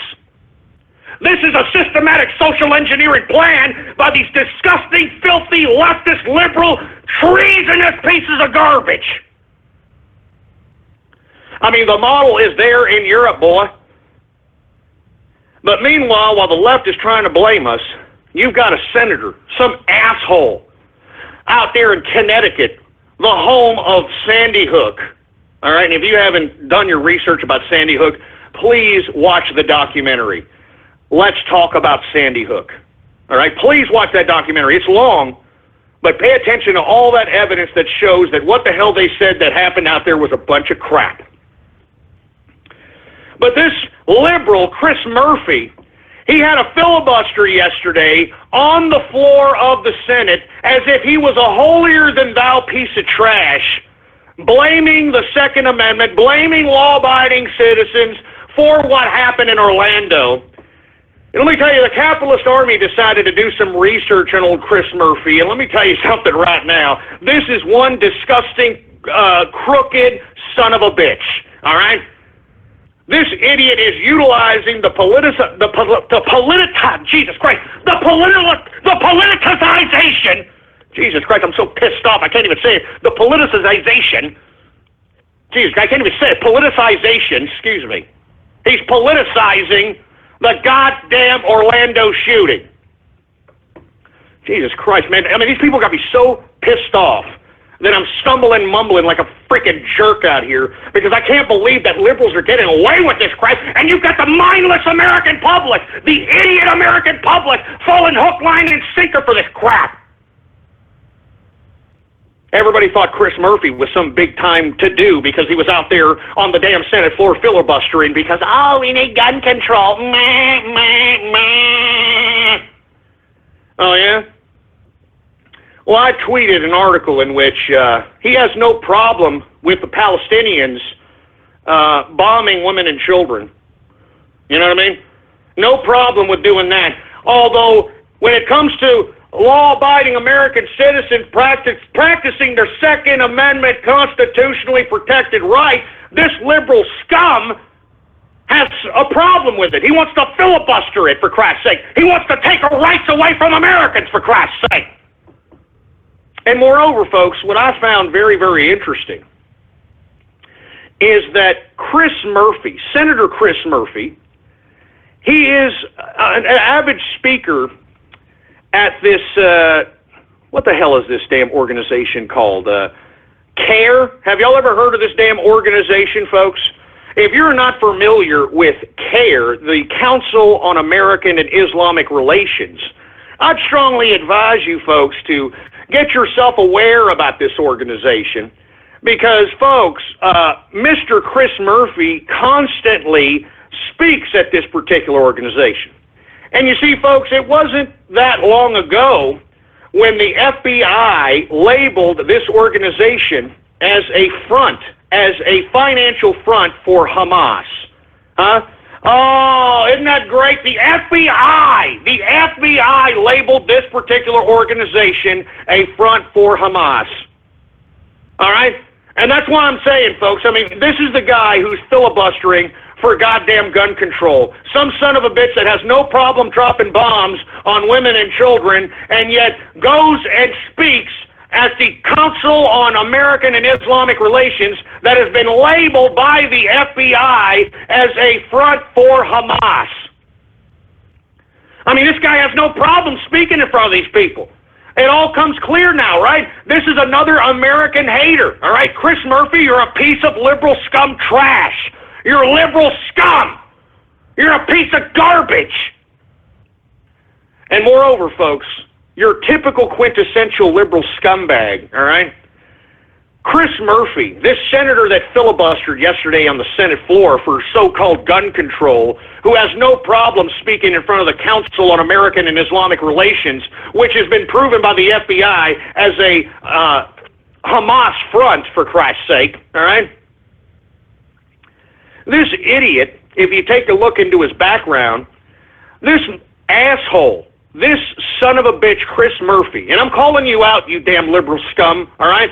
I'm calling your dumb liberal scum ass out. This idiot got a sweet low interest rate deal, all right, for a loan from Webster Bank, okay? Now, this was after he is being sued by Chase Manhattan for foreclosing on an apartment that he owned out there in Southton, Connecticut, all right? The apartment was 12C Darling Street. 12C Darling Street, the apartment, all right? And this idiot did not pay on that apartment, all right? So he was being taken to court by Chase Manhattan. Now, even though he was being taken to court for Chase Manhattan for foreclosing on a secured debt, he was still able to get a nice, sweet loan, low interest, of course, from Webster Bank. As this idiot sat on the House Financial Service Committee when he was in the House of Representatives in 2008. Now, what makes this even more ridiculous, folks, is that this Webster Bank, all right, received $400 million from the federal government as this idiot Murphy, all right, as this idiot Chris Murphy sat on the Financial Services Committee with the oversight responsibility for the institution from which he was requesting the loans, for Christ's sake. I mean,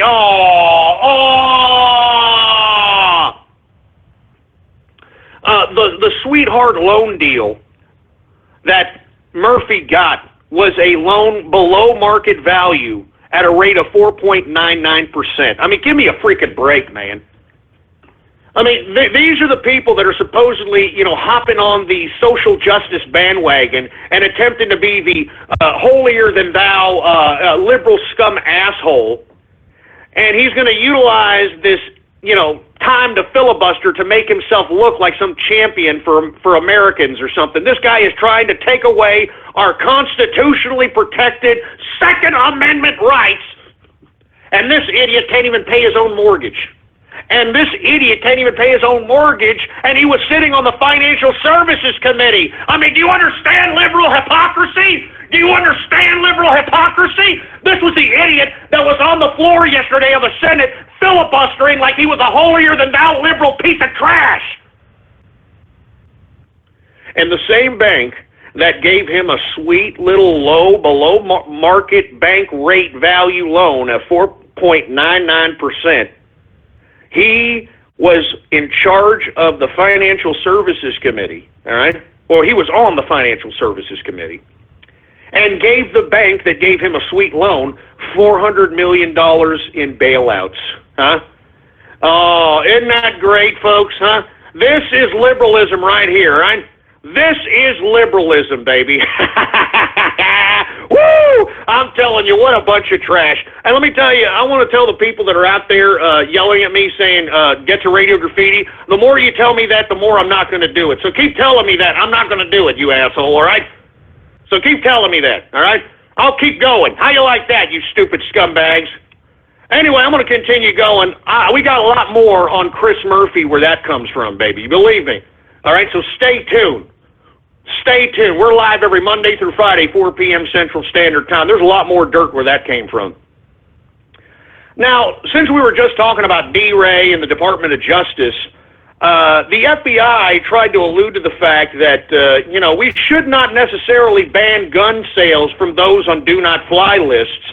And, of course, guess who overruled the FBI's suggestion that those on do-not-fly list should, continue to buy guns? DOJ freaking Loretta Lynch, all right? And let me tell you, I definitely want Loretta Lynch to answer some questions on why exactly D-Ray, the leader of Black Lives Matter, claims to have some sort of communication-based relationship in which you, Loretta Lynch, according to D-Ray, are directing civil unrests. You are directing violence on the American public, and I want some answers, all right? I want some answers, and the American people want some answers, baby, all right? I mean, how in the hell are you going to overrule the FBI when, with all due respect, Loretta Lynch, I think that you were complicit in implementing violence on American soil, all right? I mean, that's terrorism. You, Loretta Lynch, are committing terrorism. This is according to somebody that's very close to you, apparently. It's D-Ray, and we want some answers, all right? And let me tell you, I don't agree with this no-fly list gun ban, because as I've stated, folks, yours truly is on a no-fly list. And the reason that I'm on a no-fly list is because of this damn show, all right? I have no convictions, never been arrested, never even seen the inside of a goddamn jail, all right? There's no picture, there's no mugshot of me, there's no fingerprint of me, none of that crap, all right? And yet I'm still on a goddamn no-fly list because I'm deciding to speak my mind and practice my First Amendment right of freedom of speech, huh? Yeah, this is what happens in America. You get punished for practicing your constitutionally protected rights. Welcome to the new liberal scum Obama shithead America. Excuse my French. Now, let me move on to the CIA. Now, Brennan, which is the head of the CIA, came out and said that he has not found any link between Orlando Killer and ISIS, even though, there's a preponderance of the evidence on the man's social media account. There is a bunch of evidence, especially when he called 911 and said he was doing it for ISIS, and yet we've got the CIA director claiming that there's no link. Yet the CIA director claims that ISIS will intensify attacks. So, I mean, which one is it, Brennan? And let me tell you something about this CIA Brennan, okay? This man he's a born-again jihadi. Believe it or not, he did a lot of time out there in Saudi Arabia. From what I understand, this CIA head, the head of the CIA right now, Brennan, this asshole has converted to Wahhabist Islam. You can look this up. This is an actual fact. And this idiot is the head of the CIA? Huh? Some guy who's converted to Islam, Wahhabist Islam, is the head of the CIA? It's no wonder why this moron is trying to claim that there's no link between the Orlando Killer and ISIS. All right? And yet, in the same breath, Brennan can claim that ISIS will intensify attacks. How do you figure? How do you figure if this Orlando Killer was not linked to ISIS, how in the hell do you know that ISIS will intensify attacks, moron? I'm telling you, I think that you need to look into the head of the CIA, Brennan. This guy is a devout Muslim. He converted to Muslim. All right? Wahhabist Muslim. Look it up. Look it up. But this is our government, right, folks? This is it. This is our government, for Christ's sake. Anyway, let me move on to the next subject matter here. British Labour Member of Parliament, folks. All right? British Labour Party Member of Parliament Joe Cox shot dead out there in the UK. And according to reports, folks, this member of parliament who belongs to the Labour Party, Joe Cox, apparently the assailant shot and I believe stabbed this woman too, according to reports. Allegedly, he was yelling, put Britain first as he was attacking this British Labour Party member of Parliament, Joe Cox. Now, what did I tell you folks out there in Britannia as we got closer and closer to Brexit? What did I tell you? What did I tell you? That they were going to do everything in their power to try to scare you out of this Brexit vote. I mean, according to reports, I mean, the polls are looking like 20-point, 18-point lead for the Brexit to pass. So these damn international bureaucrats are getting a little bit desperate. Now, I'm not saying that this may be a false flag or whatever the case might be, but with all due respect, I mean, don't think that this government is above killing somebody, or your government, my government, anybody's government is above killing somebody to achieve a certain agenda. All right? I believe that this was either purposely done or a false flag in order to shock those that are leaning towards the Brexit vote, folks. I mean, they've thrown everything in the kitchen sink against the Brexit vote. I mean, they've talked about how the pensions may not be there. You had the Bank of England this morning talking about how the economy was going to tank, all right? And this was before this Joe Cox shooting actually happened. So, Britannia, they are doing whatever it takes to fear you into not voting for Brexit, all right? And I think this is the tip of the iceberg. As we get closer and closer to the actual date, I wouldn't be surprised to see more of this garbage. All right?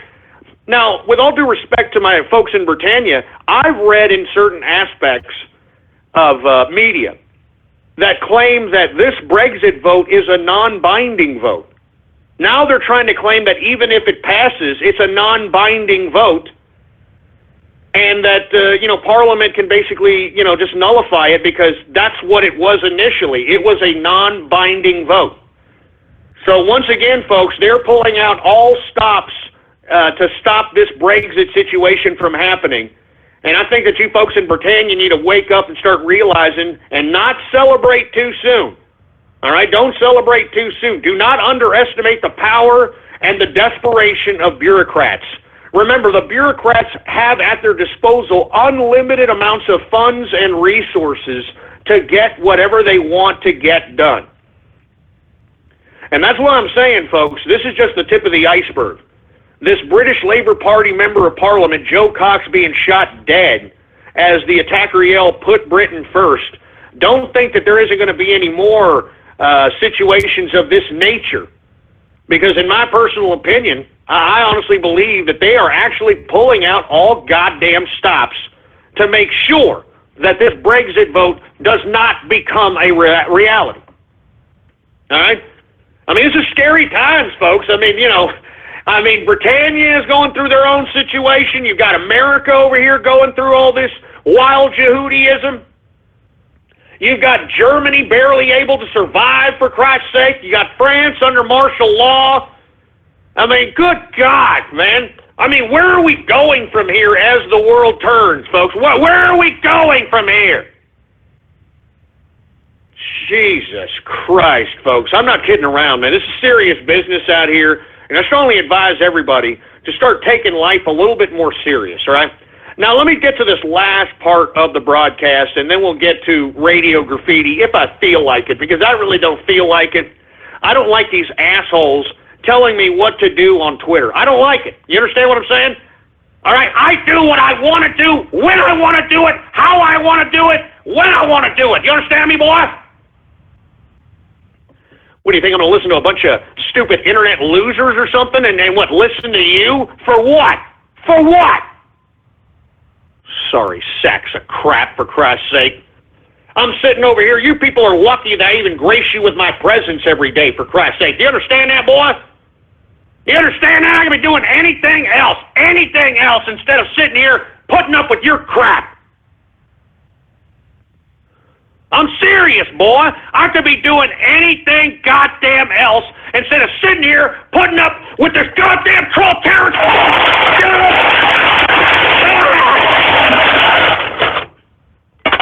I could be doing anything else instead of sitting here and being trolled, instead of sitting here and being berated by you stupid internet losers that aren't listening to this show and making one bit of difference in your lives anyway, all right?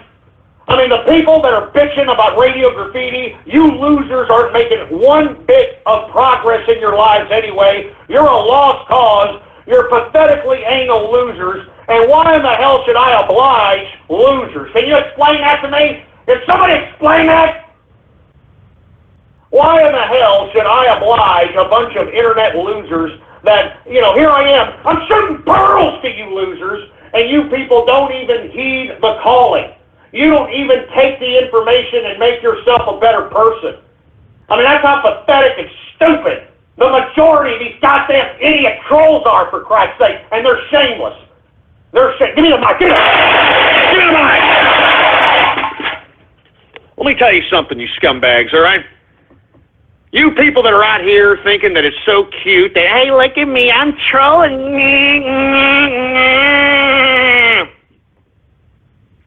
Remember, I've been gone for 5 years, so a lot of these trolls that are around now, they're a bunch of new fags, for a lack of a better term, and I'm using the euphemism, of course, of the online terminology of 4chan. You got a bunch of new fags out here that, you know, they're just losers. They're just kids. They're stupid. They're ignorant. They're dumb. They think that, you know, doing this is a big kick, for Christ's sake. You know, there's been trolls that have been doing this longer than you have. And to be honest with you, there's a lot of those that are still pathetic anal losers. But for the most part, folks, the majority of the people that used to listen to me back in the day, they're actually productive members of society now, all right? I'm serious. I mean, it took time and the idea of aging, all right, for them to finally realize that, hey, you know, maybe I shouldn't be doing this crap. You know, maybe I should be doing something with my life. Maybe I should be a goddamn capitalist like Ghost always said. And they did it. But, of course, what do we have here? What do we have here? A bunch of troll terrorists and cyber vermin that think they're so goddamn cute. All right, let me give me a freaking break, for Christ's sake, all right? Give me a break. Anyway, folks, I want to get to the last subject matter. I want to talk about Obama's homeland of Kenya. Have y'all heard about this? Yeah? Well, apparently, and this should, you know, raise some eyebrows to you LGBTQ folk, okay?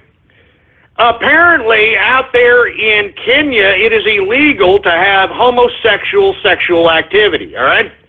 Now, if they find you or allege that you are partaking in homosexual activity, what they do is they put some kind of device up your anal passage. I'm not kidding.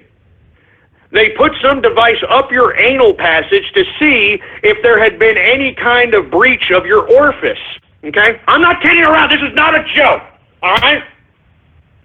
Now, when they stick this up your anal passage to see if your anus has been penetrated, and they find evidence of anal penetration, then you go to jail. Now, what people are having a problem with is that this particular test is against human rights, right? And, you know, they tried to argue that this particular anal probe, I mean, literally, that's what they're doing out there in Kenya. If they allege that you're a homosexual, they probe your anus, okay?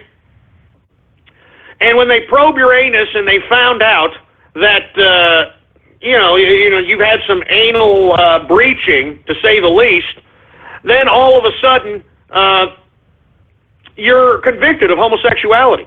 You understand what I'm saying? You're convicted of homosexuality, for Christ's sake. You know what I mean? So that's all there is to it. This is Obama's homeland, all right? This is Obama's homeland right here, right now, for Christ's sake, all right? Woo! Anyway, let me go ahead and take a drink first. And look, you people can continue to you know, say that you want Radio Graffiti. How about I won't do it? How about that? Keep tweeting at me, you sons of bitches. You're not going to dictate what I do on this show. I could sing Kumbaya for the rest of the show, and you people are just going to sit there and like it, you stupid morons. How you like that, huh? How you like that? How you like a little bit of that, you stupid scumbags? You're going to sit here and try to dictate to me what I'm going to do on my goddamn show. You just sit there and shut up and like it. You understand that, boy? You bunch of ungrateful, dumbass internet pricks. That's what you are, a bunch of ungrateful, dumbass internet pricks. As a matter of fact, I want to kick it with my homie Karaszkin. Hey, Karaszkin, are you there? Hey, yeah, I'm here. What's up? Hey, how you doing, Karaszkin? How you been, man? It's a bathhouse Thursday, thanks to these dumbasses out here that are crying about radio graffiti, for Christ's sake. You want to do an Ask Karaszkin? Okay. Because beggars can't be choosers anyway. Yeah, let's go ahead and let's do an Ask Karaszkin, since everybody is sitting here talking garbage, saying, "Oh, do radio graffiti, Ghost." They are asking for things, but we can't give them what they want. I mean, well, and then they're probably Bernie Sanders supporters. I mean, this is the typical Obama America. They think they deserve something when they deserve nothing, and they'll like it. They'll deserve nothing and like it. Yeah.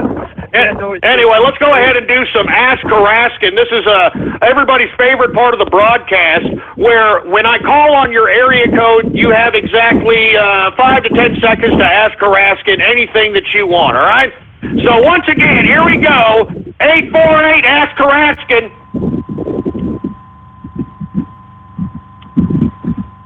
Oh, Jesus Christ. Helen Keller, deaf mute, for Christ's sake. How about 940 Ask Karaszkin? Radio graffiti, Ghost. Radio graffiti. No, you are not getting a radio graffiti. Not now. Okay? Blow out your ass, faggot. Oh, yeah? Your mom. Oh, your mother! How about 971 Ask Karaszkin? Tell all these liberal idiots to shove it up their ass. Yeah, let's tell them to shut them up. We don't need liberals here. Yeah, no kidding. We don't need you, all right, you radio graffiti pricks. How about 347 Ask Karaszkin? Yo, what's your question, man? I just gotta go and give you some information right now. I just read right now online that they're banning people to buy guns if you're on the no-fly list. No, this is actually serious right now. Yeah. No, I know they are. But luckily, I already have a nice arsenal, and I don't necessarily need to put guns in my name to get them. I mean, that's what these idiots don't understand. I mean, out here in Texas, I can go buy a gun from an individual, no background check, personal sale, no big deal. So, I mean, suck it. All right, that's all I got to say to the idiots that are trying to prevent me from buying guns because I'm on a no-fly list. Suck it. All right. All right. How about 559 Ask Karaszkin? Hey, Karaszkin, did you know Ghost is on no-fly list because he's a Muslim? Shove it up your ass. I'm not a goddamn Muslim. Don't listen to him, Karaszkin. I'm not some a la snack bar idiot, all right? Give me a damn break. Anyway, who else do we got over here? How about 510 Ask Karaszkin? Barrel roll was to serve as a signal to North Vietnam, who sees its support for the insurgency then taking place in South Vietnam. This action was... All right. I mean, somebody asked Karaszkin a question. He wants to be asked a question. It's Ask Karaszkin time, asshole. 580 Ask Karaszkin.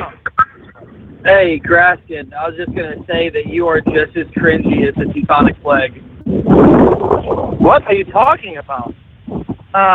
Explain why. Because you're a teacher's pet. Oh, shove it up your ass, for Christ's sake. All right? If I was giving you just the amount of attention as this guy, you'd be sitting there waxing your balls too. Shut up. Shut up. 904, Ask Karaszkin. Hey, Karaszkin, how you doing? Good. How about you? Oh, I'm doing great. Hey, they're gonna make a movie out of one of my comics, right? You wanna know what the name is? The movie about what? They're making a movie out of one of my comics. You wanna know what the name is? Let me... just tell me. I don't know what it is. It's Rise of the Equestrians. Jeez. Yeah, no shit. Piss off. I mean, give me a break. Hey, Karaszkin, stay right there. I'm going to go ahead and give a little bit of radio graffiti to these jerk dicks, since they're out here pissing and moaning, there's only 5 minutes left in the live broadcast here on this Bathhouse Thursday that these assholes have turned this damn place into, for Christ's sake. If you want to be on Radio Graffiti, you give me a call right now, 516-453-9903, and when I call on your area code, you have exactly 3 to 4 seconds to say whatever it is that's on your mind, all right? And don't be a Helen Keller deaf mute, you pieces of low-grade trash. We got area code 269, Radio Graffiti. Hello, my name is Robert McKay, and I represent Alex Jones and Infowars.com Legal Matters. I'm going to have to ask you to immediately cease and desist this broadcast. Oh, shut it. Shove it up your ass. I've seen your stupid number before. It's stupid, and you're stumbling and mumbling over your own tongue, for Christ's sake. 248 Radio Graffiti. Oh, here's this fruit bowl. In order for me to become a fruit bowl, I need the bacon cheese out of your anal passage. Please, Ghost, I need to become... Jesus Christ. Shut up, you fruity ass. We can tell by the freaking lack of bass in your voice that you take it up the pooper. 813 Radio Graffiti. That engineer's a bloody spy! That engineer's a spy! Engineer is spy! The engineer's a spy! Hey, can you leave the engineer alone? They're talking garbage to you, engineer. God damn it. You heard them. How about 610 Radio Graffiti? Do the other kids make fun of you? Does it make you hate yourself? Every time you look in the mirror, do you want to punch it? Well, just... Shove it up your ass. How about 231 Radio Graffiti? Death to communism, death to socialism, death to liberalism. Trump 2016, baby. I mean, death to communism, death to feminism, death to socialism is right. 909 Radio Graffiti.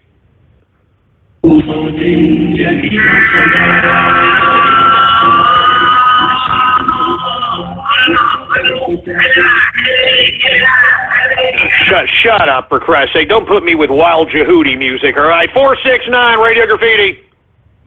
Donald Trump, if I'm president, we're not going to be laughed at. Look, don't besmirch the name of Donald Trump, boy. Don't you dare. Don't you even dare. Piece of crap.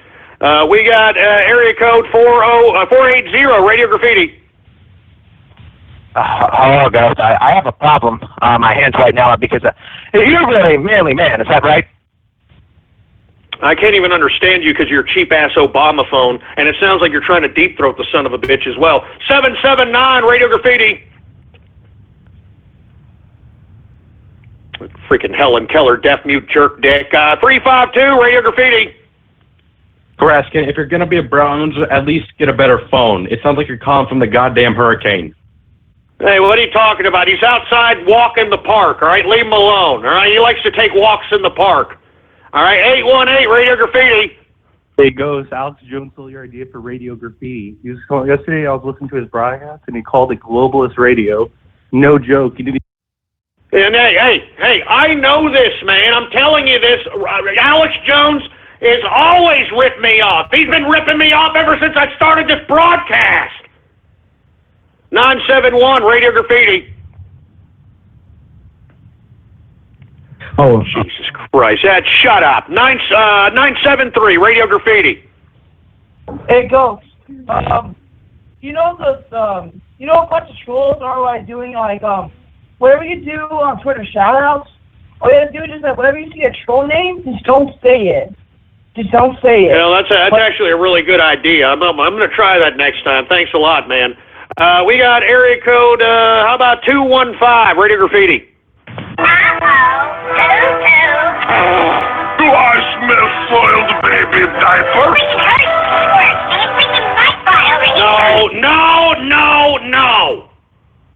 No.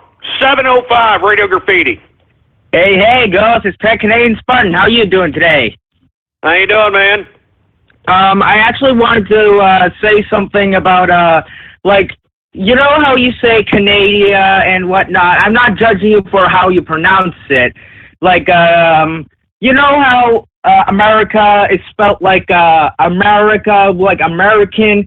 There's usually some kind of going with that whenever you hear... Yeah. Hey, look, I'll get back to you on the third hour because we only got 1 minute left in the broadcast. And I want to thank everybody who's listening in right now, whether it's live or in the archive. I'm going to do a post-show edition of the True Capitalist Radio Show on the third hour, and the only way that you can listen to it is if you give me a call right now at 516-453-9903 and listen to it over the telephone, or you may be able to find a stream out there on the internet, for Christ's sake. All right? Tomorrow is Baller Friday, baby. That means a free format edition. We talk about anything you want to talk about tomorrow, so make sure to get and gather some goddamn subject matter so we can talk about. Once again, all right, 4 p.m. Central Standard Time every Monday through Friday. Follow me on Twitter. Politics Ghost is the name to follow. All one word, no underscores. Politics Ghost. Tune in with me tomorrow, 4 p.m. Central Standard Texas Time for Baller Friday, baby. I can't wait. I cannot wait, baby. I hope you're here, and I hope to see you here. Anyway, we're going to the post-show edition. See you tomorrow. Baller Friday. Baller Friday. All right, folks, and we are now in the third hour of the True Capitalist Radio broadcast. And, of course, I am your host, the man they call Ghost. And once again, folks, I want to thank you for tuning in with me. Whether you're live or in the archive, I really appreciate your patronage. Before we do anything else, please let everybody know throughout the internet and throughout the world that True Capitalist Radio is in effect and in the house every Monday through Friday, 4 p.m. Central Standard Time. The official website is blogtalkradio.com/ghost.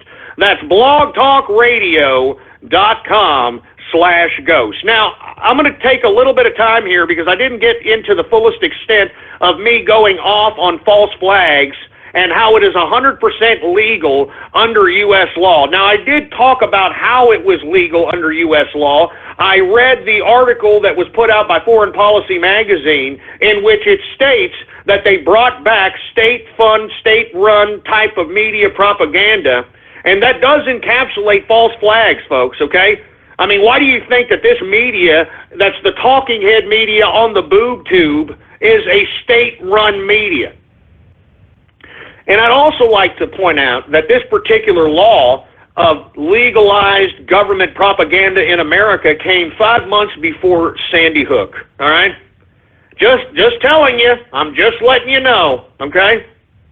And folks, if you don't believe in false flags, then you're an idiot. I mean, once again, please look up Operation Northwoods, which is a declassified document from the 60s in which the CIA proposed hijacking an airplane and crashing it, and it wasn't even a real plane. There wasn't even going to be there wasn't even going to be any people on the plane. They were just going to fake crash a plane, blame it on Cuba, and use that as a pretext to invade Cuba so that they can mesmerize the minds of the American people so that they can justify such a theater of combat. I mean, so do not, I repeat, do not believe that our government is above pulling off false flags, all right? And moreover, folks, I'd also like to talk a little bit about people that are doubles, you know? Have you heard about this? And I'm not talking about clones or anything of that nature. That's stupid ridiculousness. But I'm talking about people that basically take the place of other people. Now, one person I really do want to talk about is Mike Tyson. Have you seen Mike Tyson as of late? I mean, this guy's fruitier than a box of Fruit Loops now, you know? And they're claiming because he's vegan, now all of a sudden he's no longer, you know, some ridiculous killer, you know, out there kicking people's asses, raping chicks, so on and so forth. But I strongly advise you folks to look up a news report that came out of Houston, Texas.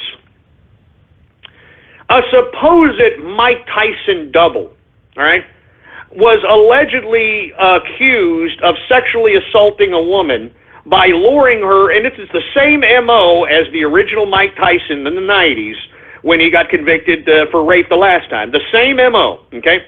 And I'd like for you to look at this particular individual that they're calling Mike Tyson's body double. And I'd like for you to compare that person that they claim as Mike Tyson's body double with actual Mike Tyson, old Mike Tyson fights when he was actually fighting. Now, why would they switch up Mike Tyson? Well, folks, you need to understand when you sign your name on the dotted line as it regards to sports, as it regards to entertainment, as it regards to music, you do not own your name any longer when you sign your name on the dotted line, okay? And for whatever reason, you don't want to partake in whatever, money-making, entertainment-based activity, media-based activity, well, then they can legally take your name away from you and put somebody else in place of your name to continue to sustain the revenues that would initially be generated had the person continued to pull off whatever media, whatever movies, whatever music, whatever sports, so on and so forth. Now, the reason that I bring this up is because this is not uncommon in the entertainment industry, okay? I'd like to, for all of you, you know I've always hated Eminem, all right? You know, I've always hated that son of a bitch, all right? I'd strongly advise you to take a look at the different people that Eminem is, all right? Look at the original Eminem. Look at that original bastard back in 1998 and compare him to the 3 or 4 different idiots that they have thrown at us that claim that this is Eminem, all right? Moreover, I find it ironic that in Eminem's, Eminem's mom's biography, she talks about how during that first year in which this Slim Shady, that's what he called himself initially, not Eminem, he called himself Slim Shady, all right? This asshole, okay, was so strung out on drugs and pills and so on and so forth that his mother said in the biography he didn't even remember making the tour that year. He barely remembered recording the album, so on and so forth. Okay? But I would just strongly advise you to take a look at these people.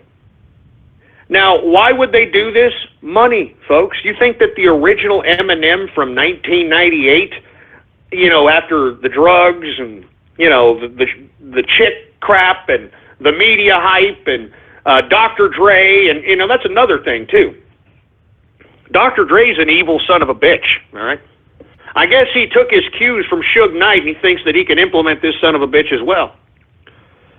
But, folks, I'm telling you this right now, all right? As a matter of fact, I think that you people need to be well aware that if you want to be a star, if you want to be something, when you sign your name, whatever your name is, and if you're known by that name, the industry for which you are signed owns your name, all right? They own your likeness.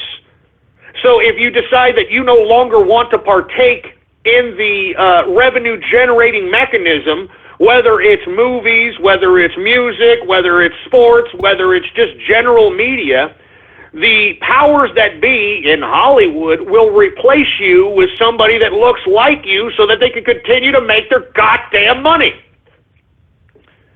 I'm serious, man. All right, now, this is all legal. I want you all to know that this is all legal. And even if you were to prove this in a court of law, that these people were doubles or that there's false flags happening, it is all 100% legal. The government can conduct false flags under the current state of American law. All right? It is perfectly legal for somebody to assume one's name and one's likeness if they sign the right documents. I mean, this is all legal. And I think that you people need to open your eyes to this crap. And for you people that are out here saying, oh, I want to be a rock star, I want to be a rap star, I want to be a movie star. You better think twice, all right? You better think twice. And all I'm saying is, folks, is, you know, once you sign your name on a dotted line to be a star, and you no longer want to be a star anymore, they can take away your name and likeness and put somebody completely different to act like whatever caricature you were signed up to be.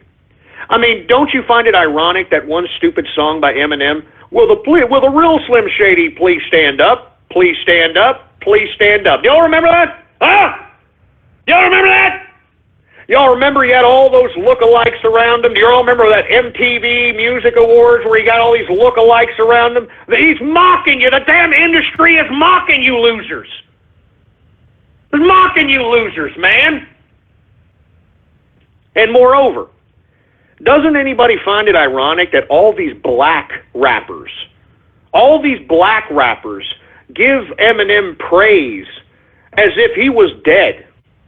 You know, they give him praise as if he's already passed on. I've never seen so much praise given to one rapper in my life.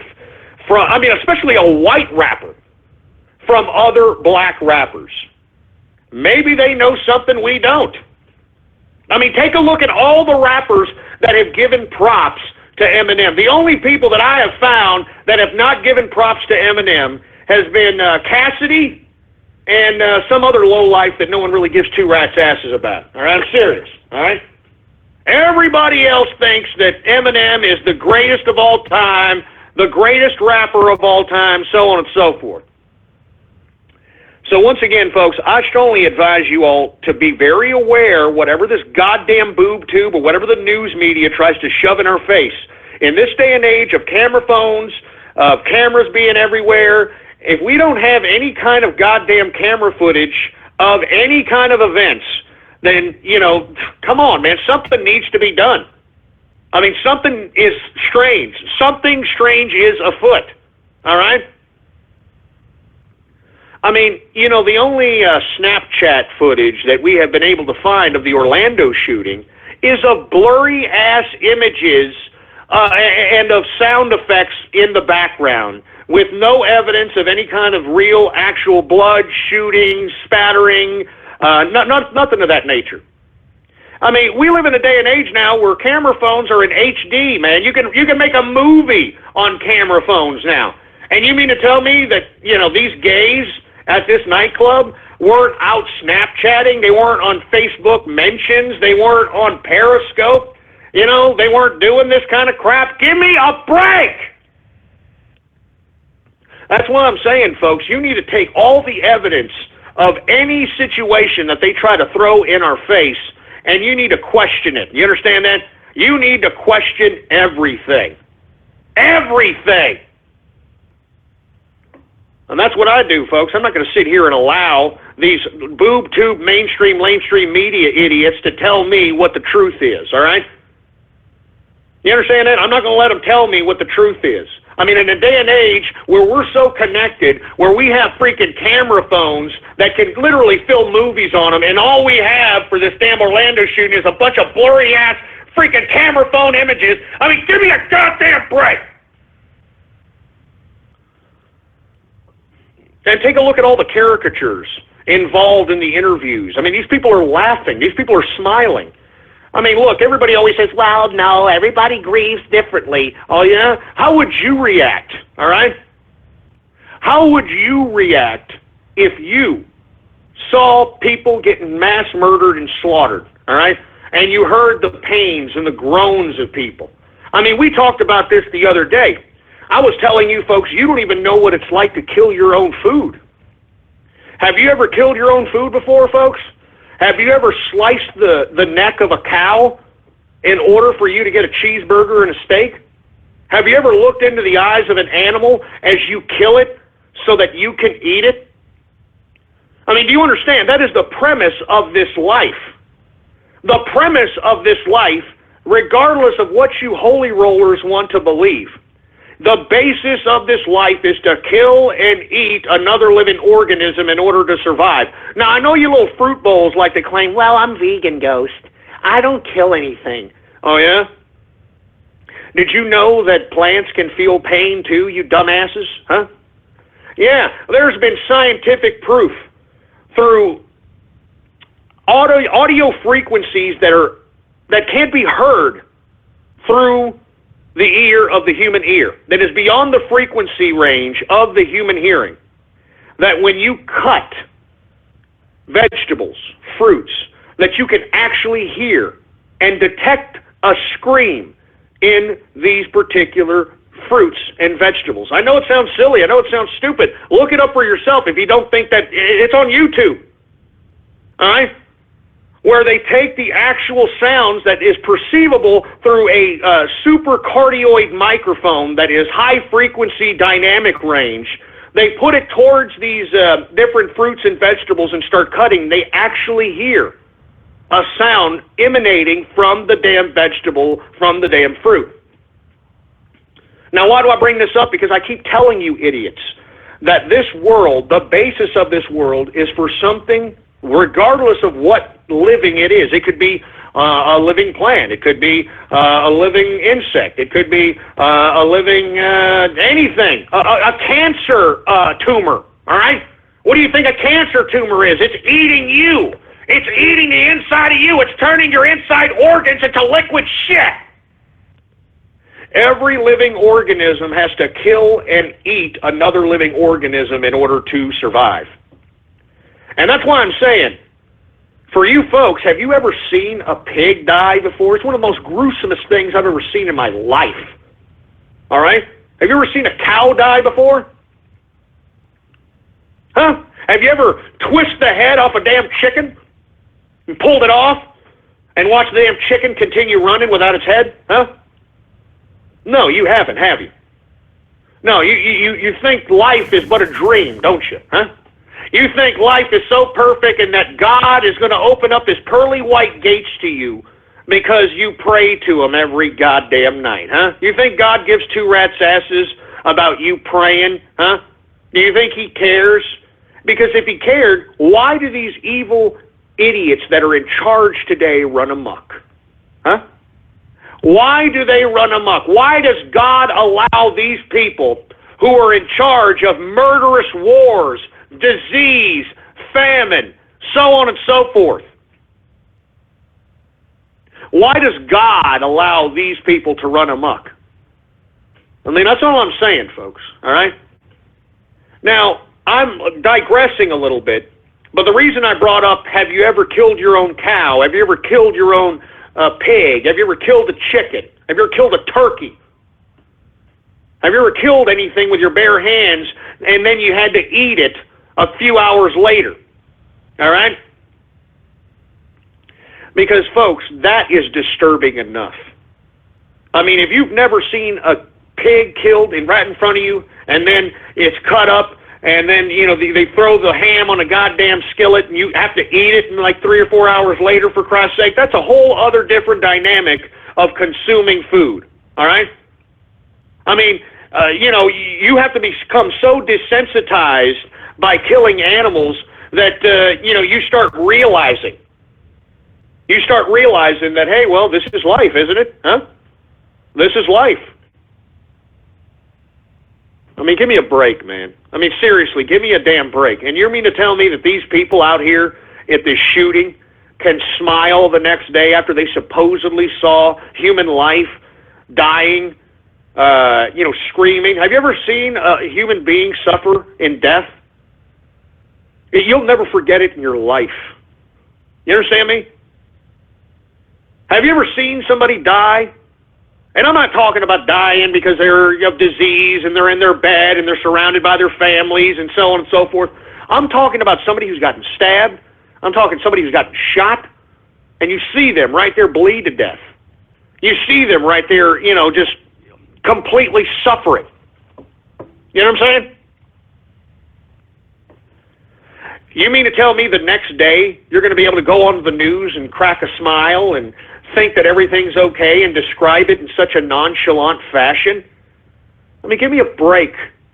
All right? Give me a freaking break. And that's all I'm saying, folks, all right? That's all I'm saying. Anyway, folks, I don't mean to get off keister here. All I'm trying to say is, don't believe what you see on this goddamn boob tube, all right? Do your own research. You have the ability to research anything that you want to know on this internet, for Christ's sake, all right? So that's all I'm saying. One more thing before I get to Radio Graffiti. I'd like, since y'all are probably right now looking up that YouTube video trying to see if plants and fruits actually feel pain, because it's on there, boy, it's there. I'd like for you all to also listen, all right? Also listen or look up a YouTube video in which scientists have figured out that actual water feels the emotions of people. Yeah. You know, they did an experiment in which they kept water around very hostile people. And they solidified the water. They froze it. And they looked at the actual dissonant type of pattern in which the water was frozen in place. I mean, very hardcore, dissonant, ugly-looking crystallization of the water. And then they got water, and they put it around a bunch of people that were very happy, very calm, and it produced beautiful crystallizations in the solidified form. They did the same thing when it pertained to music. They put some heavy metal music, you know, Satan is good, Satan is my pal type of crap, and they put it against water, solidified it, and it looked like ugly, disgusting, dissonant crystallization of the actual water. And the same thing when they put classical music on it. It produced these exquisite crystallizations of the water itself. So, once again, folks, all right, you need to start opening your eyes a little bit and start realizing that you don't know every effing thing, all right? And that if you're going to sit here and say tinfoil hat this and you don't know crap and you're an idiot, don't just say it. Prove it, asshole. Prove it. You're on the internet. Prove it, you stupid sack of crap. You can't. So all you're going to do is just sit there and deny. And keep denying, for Christ's sake, all right? Keep denying. And keep praying to God. Keep praying, please, God, stop the suffering. Please, God, stop the murder. Please, God, save me. And you can keep calling them, and God isn't listening because God obviously doesn't care. If he did care, he wouldn't be letting these disgusting, evil people run amok. And once again, before I get to Radio Graffiti, Corinthians says that Satan is the god of this world. And that's all I've got to say.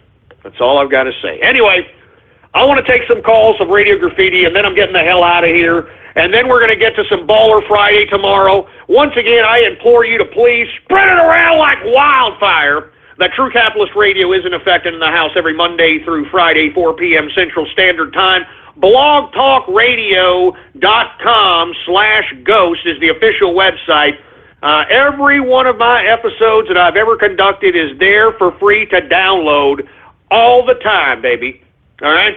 And if you haven't already done so, follow me on Twitter. Politics Ghost is the name to follow. All right, let's get to a couple of Radio Graffiti calls right now. All right, who do we got going on over here? We got area code 956, Radio Graffiti. Hey, Ghost. I just want to ask you 3 things, and after that, I want to be on hold to talk to you about more things. And what do you think about HEB, Whataburger? And what do you think about coming here to the Rio Grande Valley and coming to the Star Parja Island? And the last thing, since you talk about your dad, that your dad was a very cool father. You drink because he reminds you when he drinks. And about your mom, is there anything that your mom do you ever feel like she's a big inspiration in your life? And what can you tell us about that? Well, first of all, I think HEB is probably the greatest grocerer at this point in time. I mean, they're starting to delve into things that I don't like. They're starting to take out certain brands off the shelf and substitute them with their own cheap-ass generic brand, which I don't really appreciate.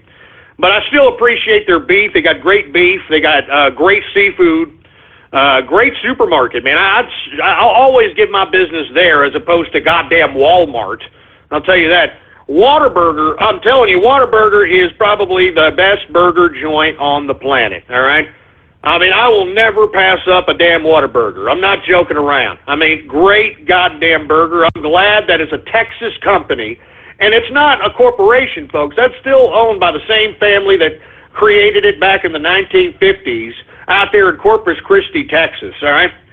Now, as far as South Padre Island, I've been out there many times. As a matter of fact, I like to go out there every summer. I'm going to head out there, Padre Island, sometime this summer. I like to go to some of the private beaches out there and, just kick back, listen to the ocean. Obviously, drink all the time. I love going to the beach and drinking a lot because you're sweating, you're outdoors and crap. So, you could drink all day long and it ain't going to get you passed out, sloppy drunk. And moreover, I do like to barbecue on the beach. All right. Now, as far as my mother and father, my father, he was a hard-working man. All right. I mean, he wasn't perfect. He did a lot of faults in his life. But one thing that I did appreciate about my dad is that he got up to work every goddamn day, even though he hated it, even though, he was probably half broken most of his life. I mean, talking physically. He continued to get up every goddamn day like a tough son of a bitch. Now, my mother, on the other hand, she was somewhat of a disciplinarian. She ran a tight household. Let's just put it that way, all right? I mean, she didn't really work, all right? She ran the house. As a matter of fact, when I talk about my grandmother being a pious woman, that was her mother. And I don't understand why the piety and the niceness didn't rub off on my mother. Now, I love my mother, don't get me wrong, all right? But my mother did some bad things that, I just will never forget. I mean, I'll tell you one time in particular. No, I shouldn't get this. Just forget about it. Anyway, let's go to Radio Graffiti, all right? Y'all are not my freaking shrink, all right? Nor do I have one, for Christ's sake. I'll never have a freaking shrink. But I love my mother and father. They're great inspirations. But the unfortunate part about it is that they made a lot of mistakes in their life that I know, just by observing them back then, that they made themselves. They could have been a lot more successful. They could have spared themselves a lot less heartache and tough times and so on and so forth. And you see, folks, I took from my parents the reasons why they didn't be successful, and their imperfections and the imperfections of their personalities. And I utilize that to make myself a better person. I'm not going to sit here and bitch and moan about my mom and dad. They weren't perfect. No mom and dad's perfect. All right? I mean, I'm just happy that my mom took care of me and, my sibling and my siblings, I should say. I mean, what else can you ask for, man? My mom was there. She made food every day. I mean, she did what she had to do. She cleaned the house. She made sure that we did our homework. She made sure that we read books. She was a very big disciplinarian, man. I mean, that's the whole reason why I'm fairly intelligent at this point in time. And my father, on the other hand, worked his ass off. And that's why I drink, because every time he'd come home, he'd have some Miller High Lifes, baby, right there, just start chugging them. And, my dad, he didn't know how to go to sleep. He passed out. And that's because his body and his bones were so goddamn deteriorating from the hard labor that this man did on a consistent basis. And I told myself that I would never, ever do that type of labor in my life. Never. Never. And I told myself, even as a child, that I'm not going to do what my dad did. I mean, my dad's suffering. I'm not going to work harder. I'm going to work smarter. And, folks, I've been doing rather great, you know what I'm saying, ever since. I mean, look at me. I'm living lavish in Obama, too, baby. Look, I got Johnny Walker Blue Label right here, all right? I mean, I've got Opus X cigars right here in a goddamn humidor, about 25 of them sitting there right there humidifying it. You understand that? I mean, Opus X, that's like $40 a cigar, baby. You understand what I'm saying? I got another humidor over here with some Davidoffs, and I believe I got some Gurkha Class Regents, which I appreciate as well. So I'm telling you, I'm living lavish. I'm doing what I want. I have steaks every goddamn day of my life. All right? I'm eating well. I'm living lavish. I mean, why do you think I have so much energy, for Christ's sake, baby? You understand? I mean, haven't you noticed that these goddamn vegans, whenever they eat, for Christ's sake, they have no goddamn energy? They look like they're freaking cancer victims, or they look like they've got the AIDS. I'm just saying. You know, that's why I eat a lot of beef, for Christ's sake. That's why I have so much energy, for Christ's sake. That's why I'm naturally energized.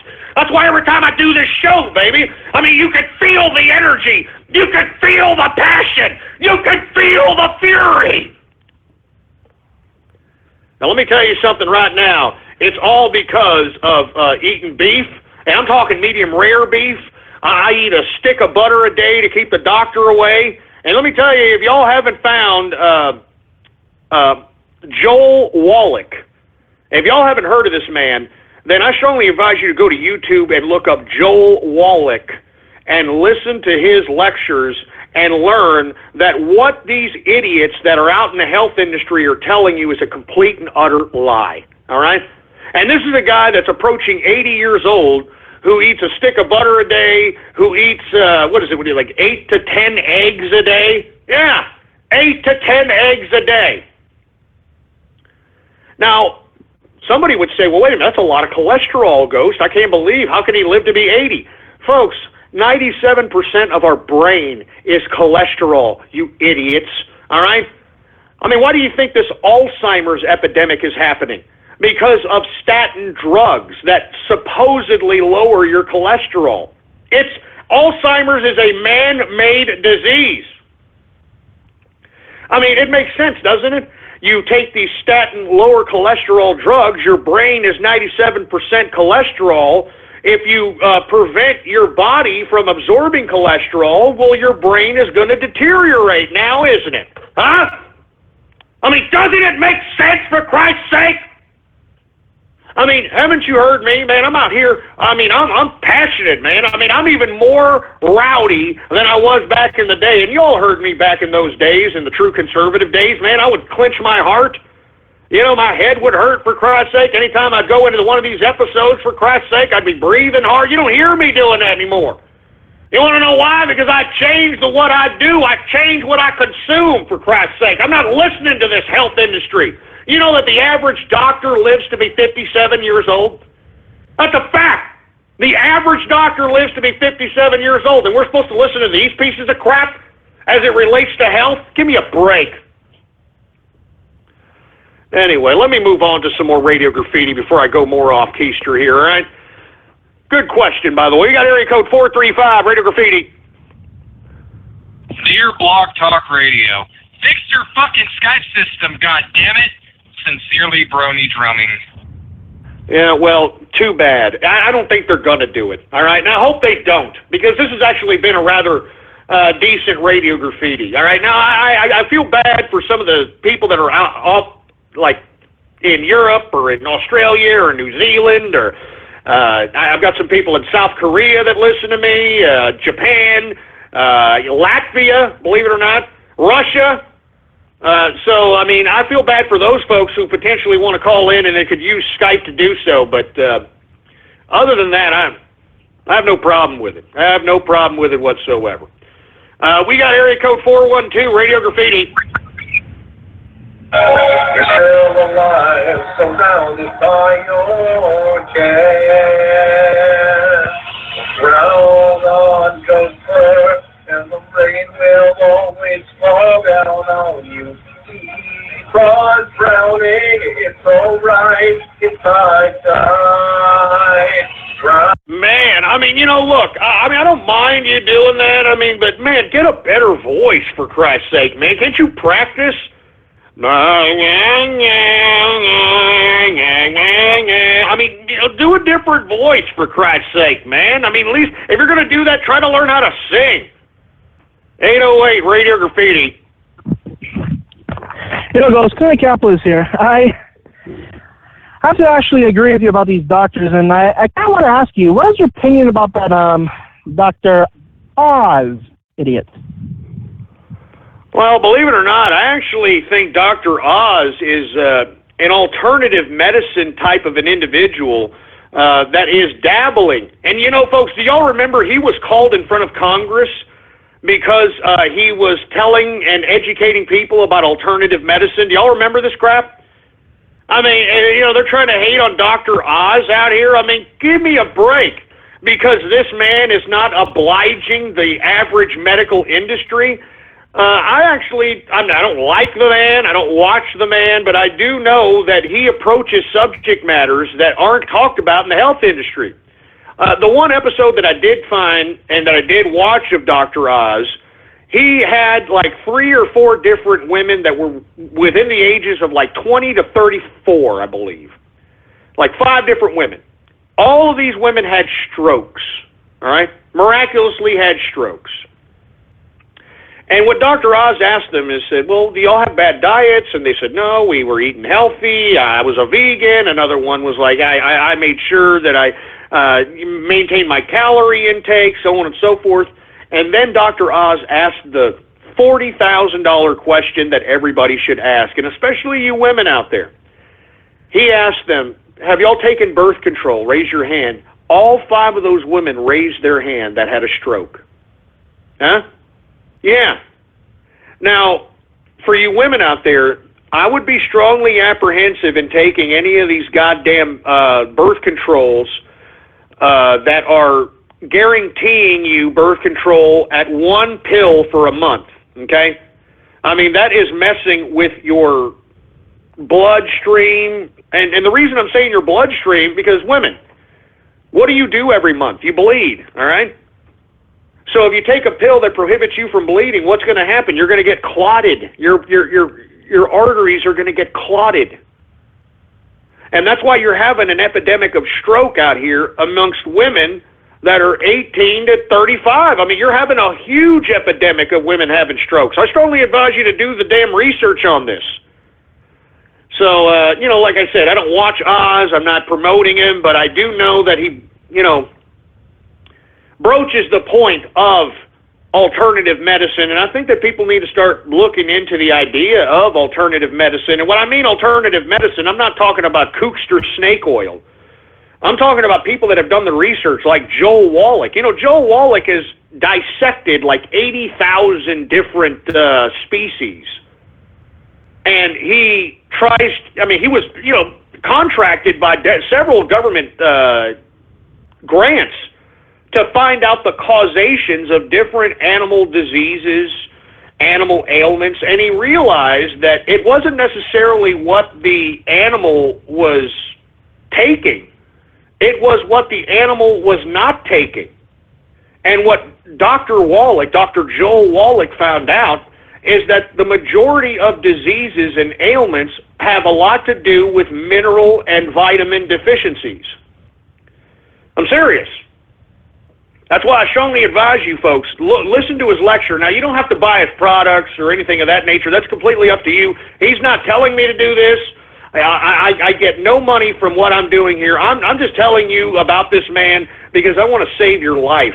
I mean, I'm tired of people listening to the people in white coats and the doctors, which the average damn doctor age is 57 years old. I mean, give me a damn break. Anyway, thanks a lot, Kahuna Capitalist. I appreciate that. How about 805, Radio Graffiti? Yo, what's up, Ghost? First time caller. How you doing? I just wanted to ask, what do you think about going to college in this kind of economy? Well, I mean, are you getting a full scholarship by any chance, or did Mommy and Daddy save money for you to go? No, we're taking out loans, but I'm getting a minor scholarship. It's not paying full thing. What are you going to college for? What are you going to marine major biology. Marine biology. Well, marine biology, I mean, you know you're at the whim of most government grant systems, right? If you want to be employed in the marine biology field?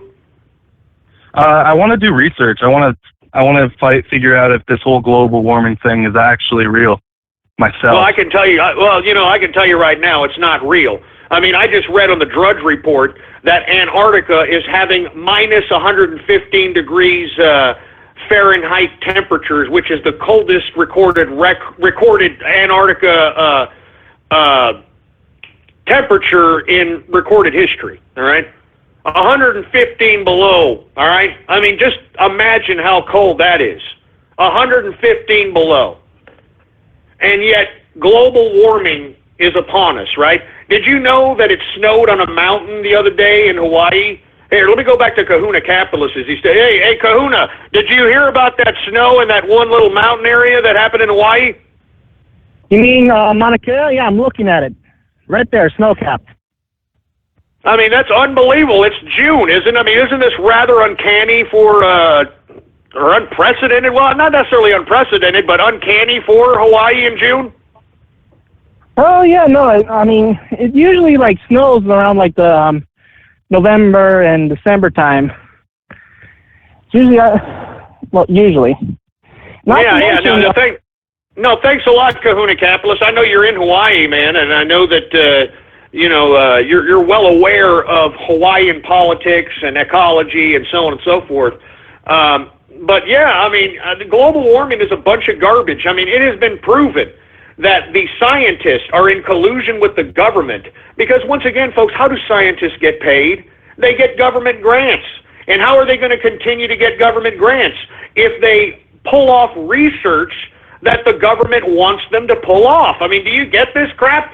I mean, the government is the one that's dictating science, and that's why you cannot believe all of science, man. I mean, because right now science is no longer about proving anything. Now it's about theorizing things and pushing that theory as fact. You understand? I'm not joking.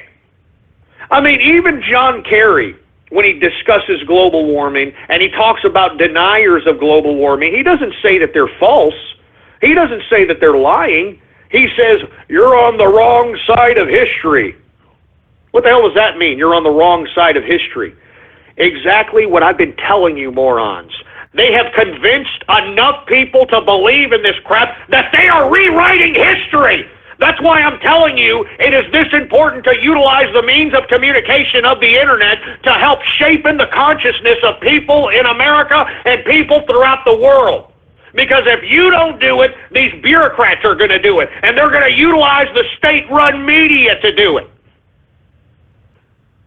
You're on the wrong side of history. Give me a goddamn break. Why don't you just deny it or just say, no, it's absolutely real? It's not real. It's a bunch of crap.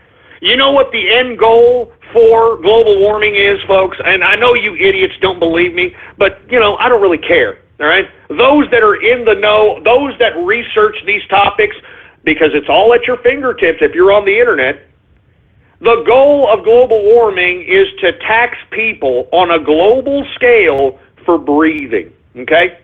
Because you have a, quote, carbon footprint.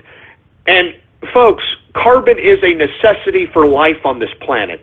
And somehow this global institution of government and scientific bureaucracy has convinced you morons that carbon is somehow bad for the earth. I mean, do you understand how stupid this goddamn world has gotten, for Christ's sake? I mean, it's stupid. Carbon dioxide is what humans breathe out, all right? We breathe it out. Guess what consumes carbon dioxide, you idiots? Trees, plants. They're the ones that breathe in carbon dioxide and release out oxygen, you stupid morons. All right? I mean, that's why I got indoor plants in my home all over the place. I mean, they re-oxygenate the whole goddamn room. You can feel it. You can smell it. All right? But no, you got the United Nations, because let me tell you, that's what it's going to fund, all right? This whole global tax on breathing, it's meant to fund the United Nations so it can be the global governing institution of the world. That's what that whole that Copenhagen dumbass environmental global meeting was about. That's what the Kyoto Treaty was all about. It's about doing nothing more than taxing people for breathing, so that they can fund the apparatus of the United Nations. And if you don't believe me, look it up for yourself, ass clowns. Area code 248, Radio Graffiti. I'm serious, Ghost. This is not a troll. It was either that or your second harvest, Johnny Walker. I'm serious. I need to become a... man, you were a fruit bowl, man. I'm telling you, you were a fruity-ass bastard. I'm telling you, your mother should be kicked in her panocha. This is what Mexicans call the girl parts. Your mother should be kicked in her panocha so that she has no more children, as far as I'm concerned, all right? Area code 347, Radio Graffiti. Hey, Ghost. Any tips or suggestions on how to properly wrap a tinfoil hat? I'm having some issues with the brim. Can you help me out? Yeah, let me go ahead and help you out. What you want to do is you want to put part of that particular tinfoil hat inside of a toaster, and then put the rest of it around your head, and then plug the toaster in, put the toaster on, and then see what happens, okay? Now, that's good. Go ahead and do it right now there, jerk off. You probably need it, all right? Anyway, we got 929, Radio Graffiti.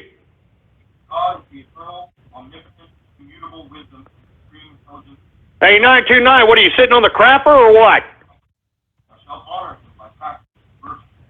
Thy religion shall be to do good, because it is a pleasure, and not merely because... Jesus Christ, this guy's, I don't know what the hell he's talking to himself, for Christ's sake. 410, Radio Graffiti. Do it now, lick it good, suck this just like you should.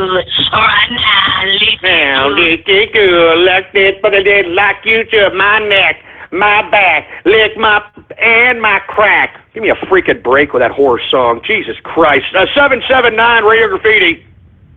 With these simple rules and instructions, you will be able to keep cool during an attack. Step 1 for building your protective device is to obtain yourself some tinfoil. The longer the roll, the better. Next, we will measure out... Next what you do is you want to take some of that tinfoil, all right, attach it both to your car battery, and then wrap it around your nutsack so you can castrate yourself and prevent anyone else from coming out of your nutsack, literally and figuratively, you dumb piece of garbage. 252, Radio Graffiti. I play...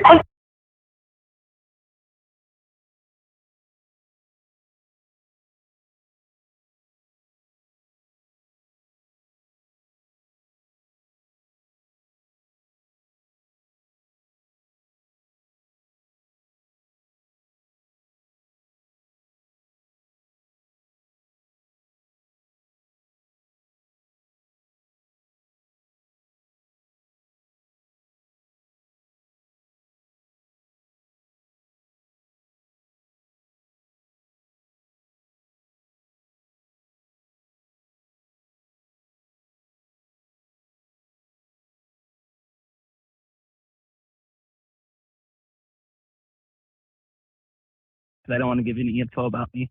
No, but I don't blame you. It's like, yeah, man, it's like down there, hunting's like, it's nothing. You bag a buck or you bag like a couple rabbits. It's like, oh, yeah, it's a nice catch, or it's not as big as the one I caught. It's like everybody does it. Like I've killed and gutted my own. I've got mixed feelings on hunting, first of all, for sport, right? I don't mind if you hunt and you're going to eat it. I don't care what, well, except for human beings, of course. Don't do no Jeffrey Dahmer crap. But I don't care if you kill a gorilla, as long as you're going to eat it.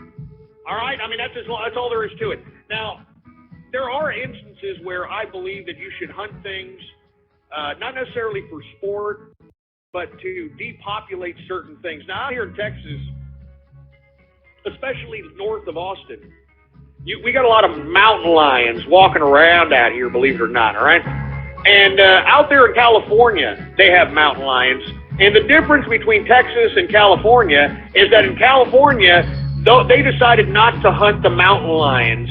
And now there's such an overpopulation of mountain lions that they're killing, not only they're killing the dogs and cats and people, they're attacking women in their goddamn backyards, for Christ's sake, all right? Now, out here in Texas, there ain't no goddamn laws. There ain't no laws of... against killing a mountain lion out here. So if we happen to see a mountain lion in our backyard, we can blow its brains out.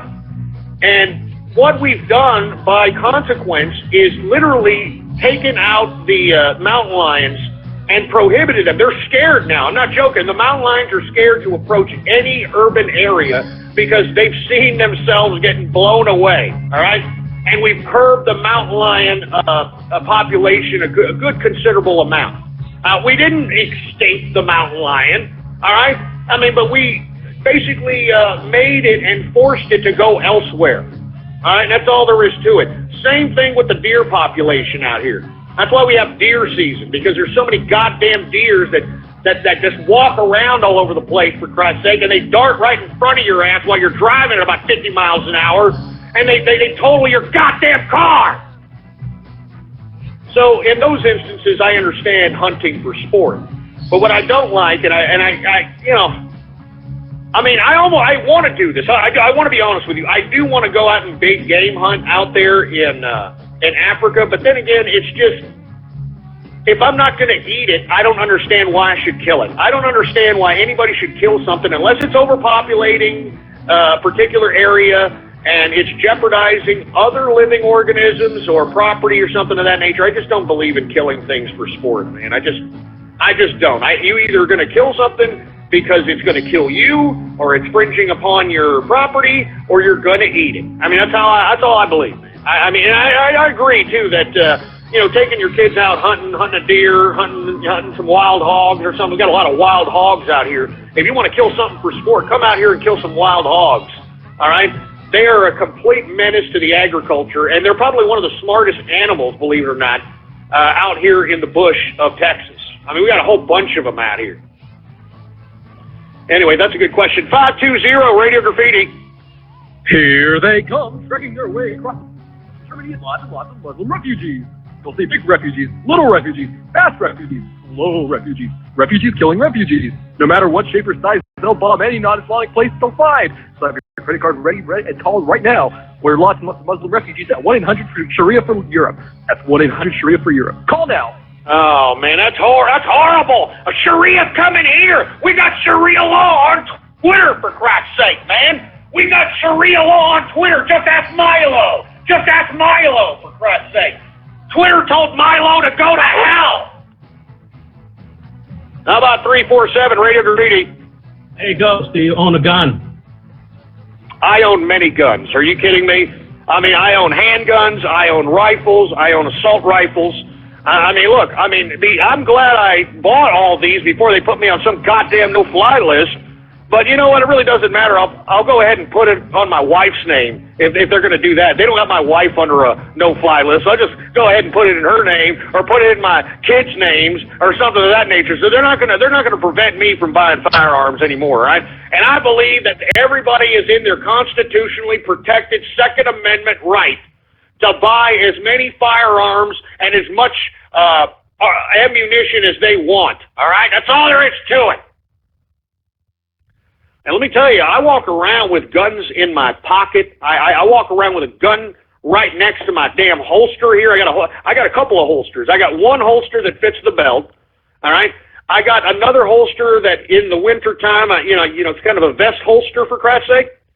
I got a holster also for the ankle. So I'm always walking around with some level of firearm on my person.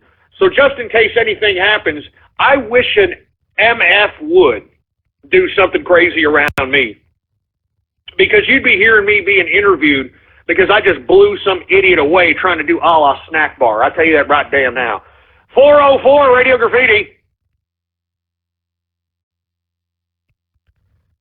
Yeah.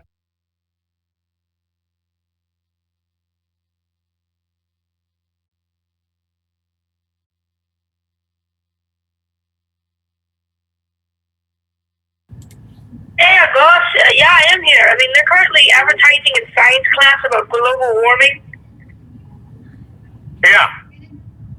Like, he'll be like these politicians are, you know, allowing the oil companies and all that to allow global warming, and he told us to, like, take notes on it to see if there is global warming. And it's been like, well, I don't think it's the oil companies, to be honest with you. The oil companies have a lot to lose with global warming.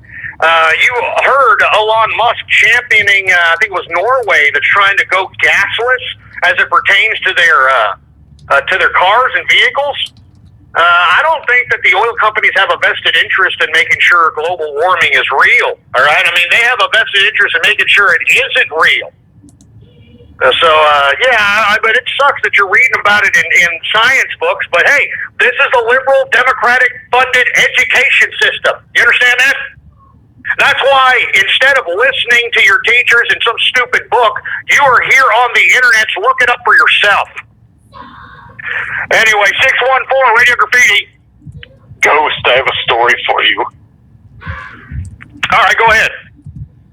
Well, two people I know went to Lebanon on some mission because Lebanon, is that what you said? A pilgrimage, because one of them was cured from cancer and the saint or whatever was from Lebanon. Anyway, they went inside of a mosque because, you're in Lebanon and you should visit such things. Well, one of them had to go to the bathroom, and they went into the basement, and they saw this trough in the floor. So he took a piss, and the other one saw it and was horrified, and he's like, dude, that's their foot wash. 20 seconds after he finished, went into the basement and started washing their feet, and they just got the hell out of there. Oh, man. Oh, wait, hold on. Let me...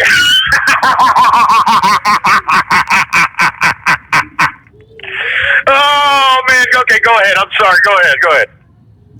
Later that trip, they went into a Hezbollah-controlled area, and, them looking not Arabic at all, they wanted to blend in a bit, and they saw this vendor, and he was selling Hezbollah T-shirts, and since there were, 100 wild Yehudis around them, they just bought and put on these shirts, and in order to get to the car, they were just shouting, "Ya, ya, Hezbollah," the whole time, and then when their driver saw them, he was freaking out, and near the end, when they got to the car, the crowd started noticing them, so they had to get out of the city a completely different way. So it was just nuts the entire time they went there. Oh, man. I mean, what a pilgrimage to go and pay homage for curing for cancer, man. Had to go to the bathroom, went to the basement, saw a trough on the floor, and was like, well, I guess this is a urinal here. Let me go ahead and... It's the Muslim foot wash! Oh, man, I bet you those Muslims, they smelled a weird, tangy smell to that foot wash, and was probably like, no, Allah, I could smell Allah. I could smell Allah. Wallah Akbar, Wallah Akbar. Anyway, folks, it's about 5 minutes before the end of the third hour, so I'm going to go ahead and wind down. I hope everybody had a great broadcast. Tomorrow is going to be a Baller Friday, so we're just going to take nothing but calls tomorrow. All right? So make sure you have some subject matters you want to discuss. We're going to be taking your calls all day long. All right? Baller Friday tomorrow. And make sure to bookmark the website at blogtalkradio.com/ghost. That's blogtalkradio.com/ghost. And if you haven't already done so, please follow me on Twitter. Politics Ghost is the name to follow. All one word, no underscores. Politics Ghost. And if you haven't already done so, folks, please spread it around like wildfire and let everybody know that True Capitalist Radio is in effect and in the house every Monday through Friday, 4 p.m. Central Standard Time. Anyway, folks, I want to thank everybody for tuning in with me. Tune in tomorrow for Baller Friday, free format edition. We're taking your calls. Make sure to have some subject matters to discuss. And I can't wait, baby. I love Baller Fridays. I love it. I'm going to get some beer tomorrow. How about that? I'm going to get a whole crap load of beer and start chugging tomorrow. It's Baller Friday. I'm going to get a whole bunch of beer and start chugging more beer. Woo! Anyway, folks, I want to thank you very much for tuning in with me. Long live the capitalist army, and death to feminism, death to socialism, death to communism, and death to totalitarianism. I'm out of here. Tune in with me tomorrow for Baller Friday. Woo! Thank you for using Blog Talk Radio. Goodbye. Woo-wee! Well, Bathhouse Thursday, guys. We had thought that Kim Jong-un is dead. Turns out it's not. It's fake. It's a hoax. Oh, man. We got trolled. I don't know if Ghost actually trolled that, but I'm like, what? Everyone just went out in the church and it's like, oh, yeah, there's a news article saying that Kim Jong is dead. Oh, my God. No, he's not. He's not alive. Oh, Ghost. Poor Ghosty needs to get some straight spikes. But then again, he got it from another source. So, who knows? Word Ghost, I really got that anyway. Anyways, guys, thank you guys once again for watching me and here in the stream, of course. If you're pretty much gonna head out, of course, if you're listening to this also in the archives, just you know, I'll see you guys tomorrow for Brawler Friday. And make sure to follow me on Twitter at the Broad Network, or subscribe to me on YouTube if you are actually watching this on YouTube. And make sure to tune in to TCR every day, Monday through Friday, since if Ghost ever does his streams, it's 4 p.m. Central, 5 p.m. Eastern, 2 p.m. Pacific. Of course, I'll have the post show here on this stream. So, you know, like you've heard it. I don't know why GoGo Hangouts started to actually cut us off for a bit, but I really don't know why GoGo Hangouts really cut off pretty much right after the post show. But hopefully, actually, they never did that on some previous. But, you know, if anything like this happens, I'll have to switch up to the second source. If the second source is dead, then the third source, which is my final source, will be the phone, because of course, you know, nobody wants to hear the potato phone. But hey, at least you get to hear the pro show here for free, at least, unless you can go to the BTR website and just hear the entire thing or download it from there. Whew. Oh boy. All right, guys, that's enough for me. I'm gonna have to head out.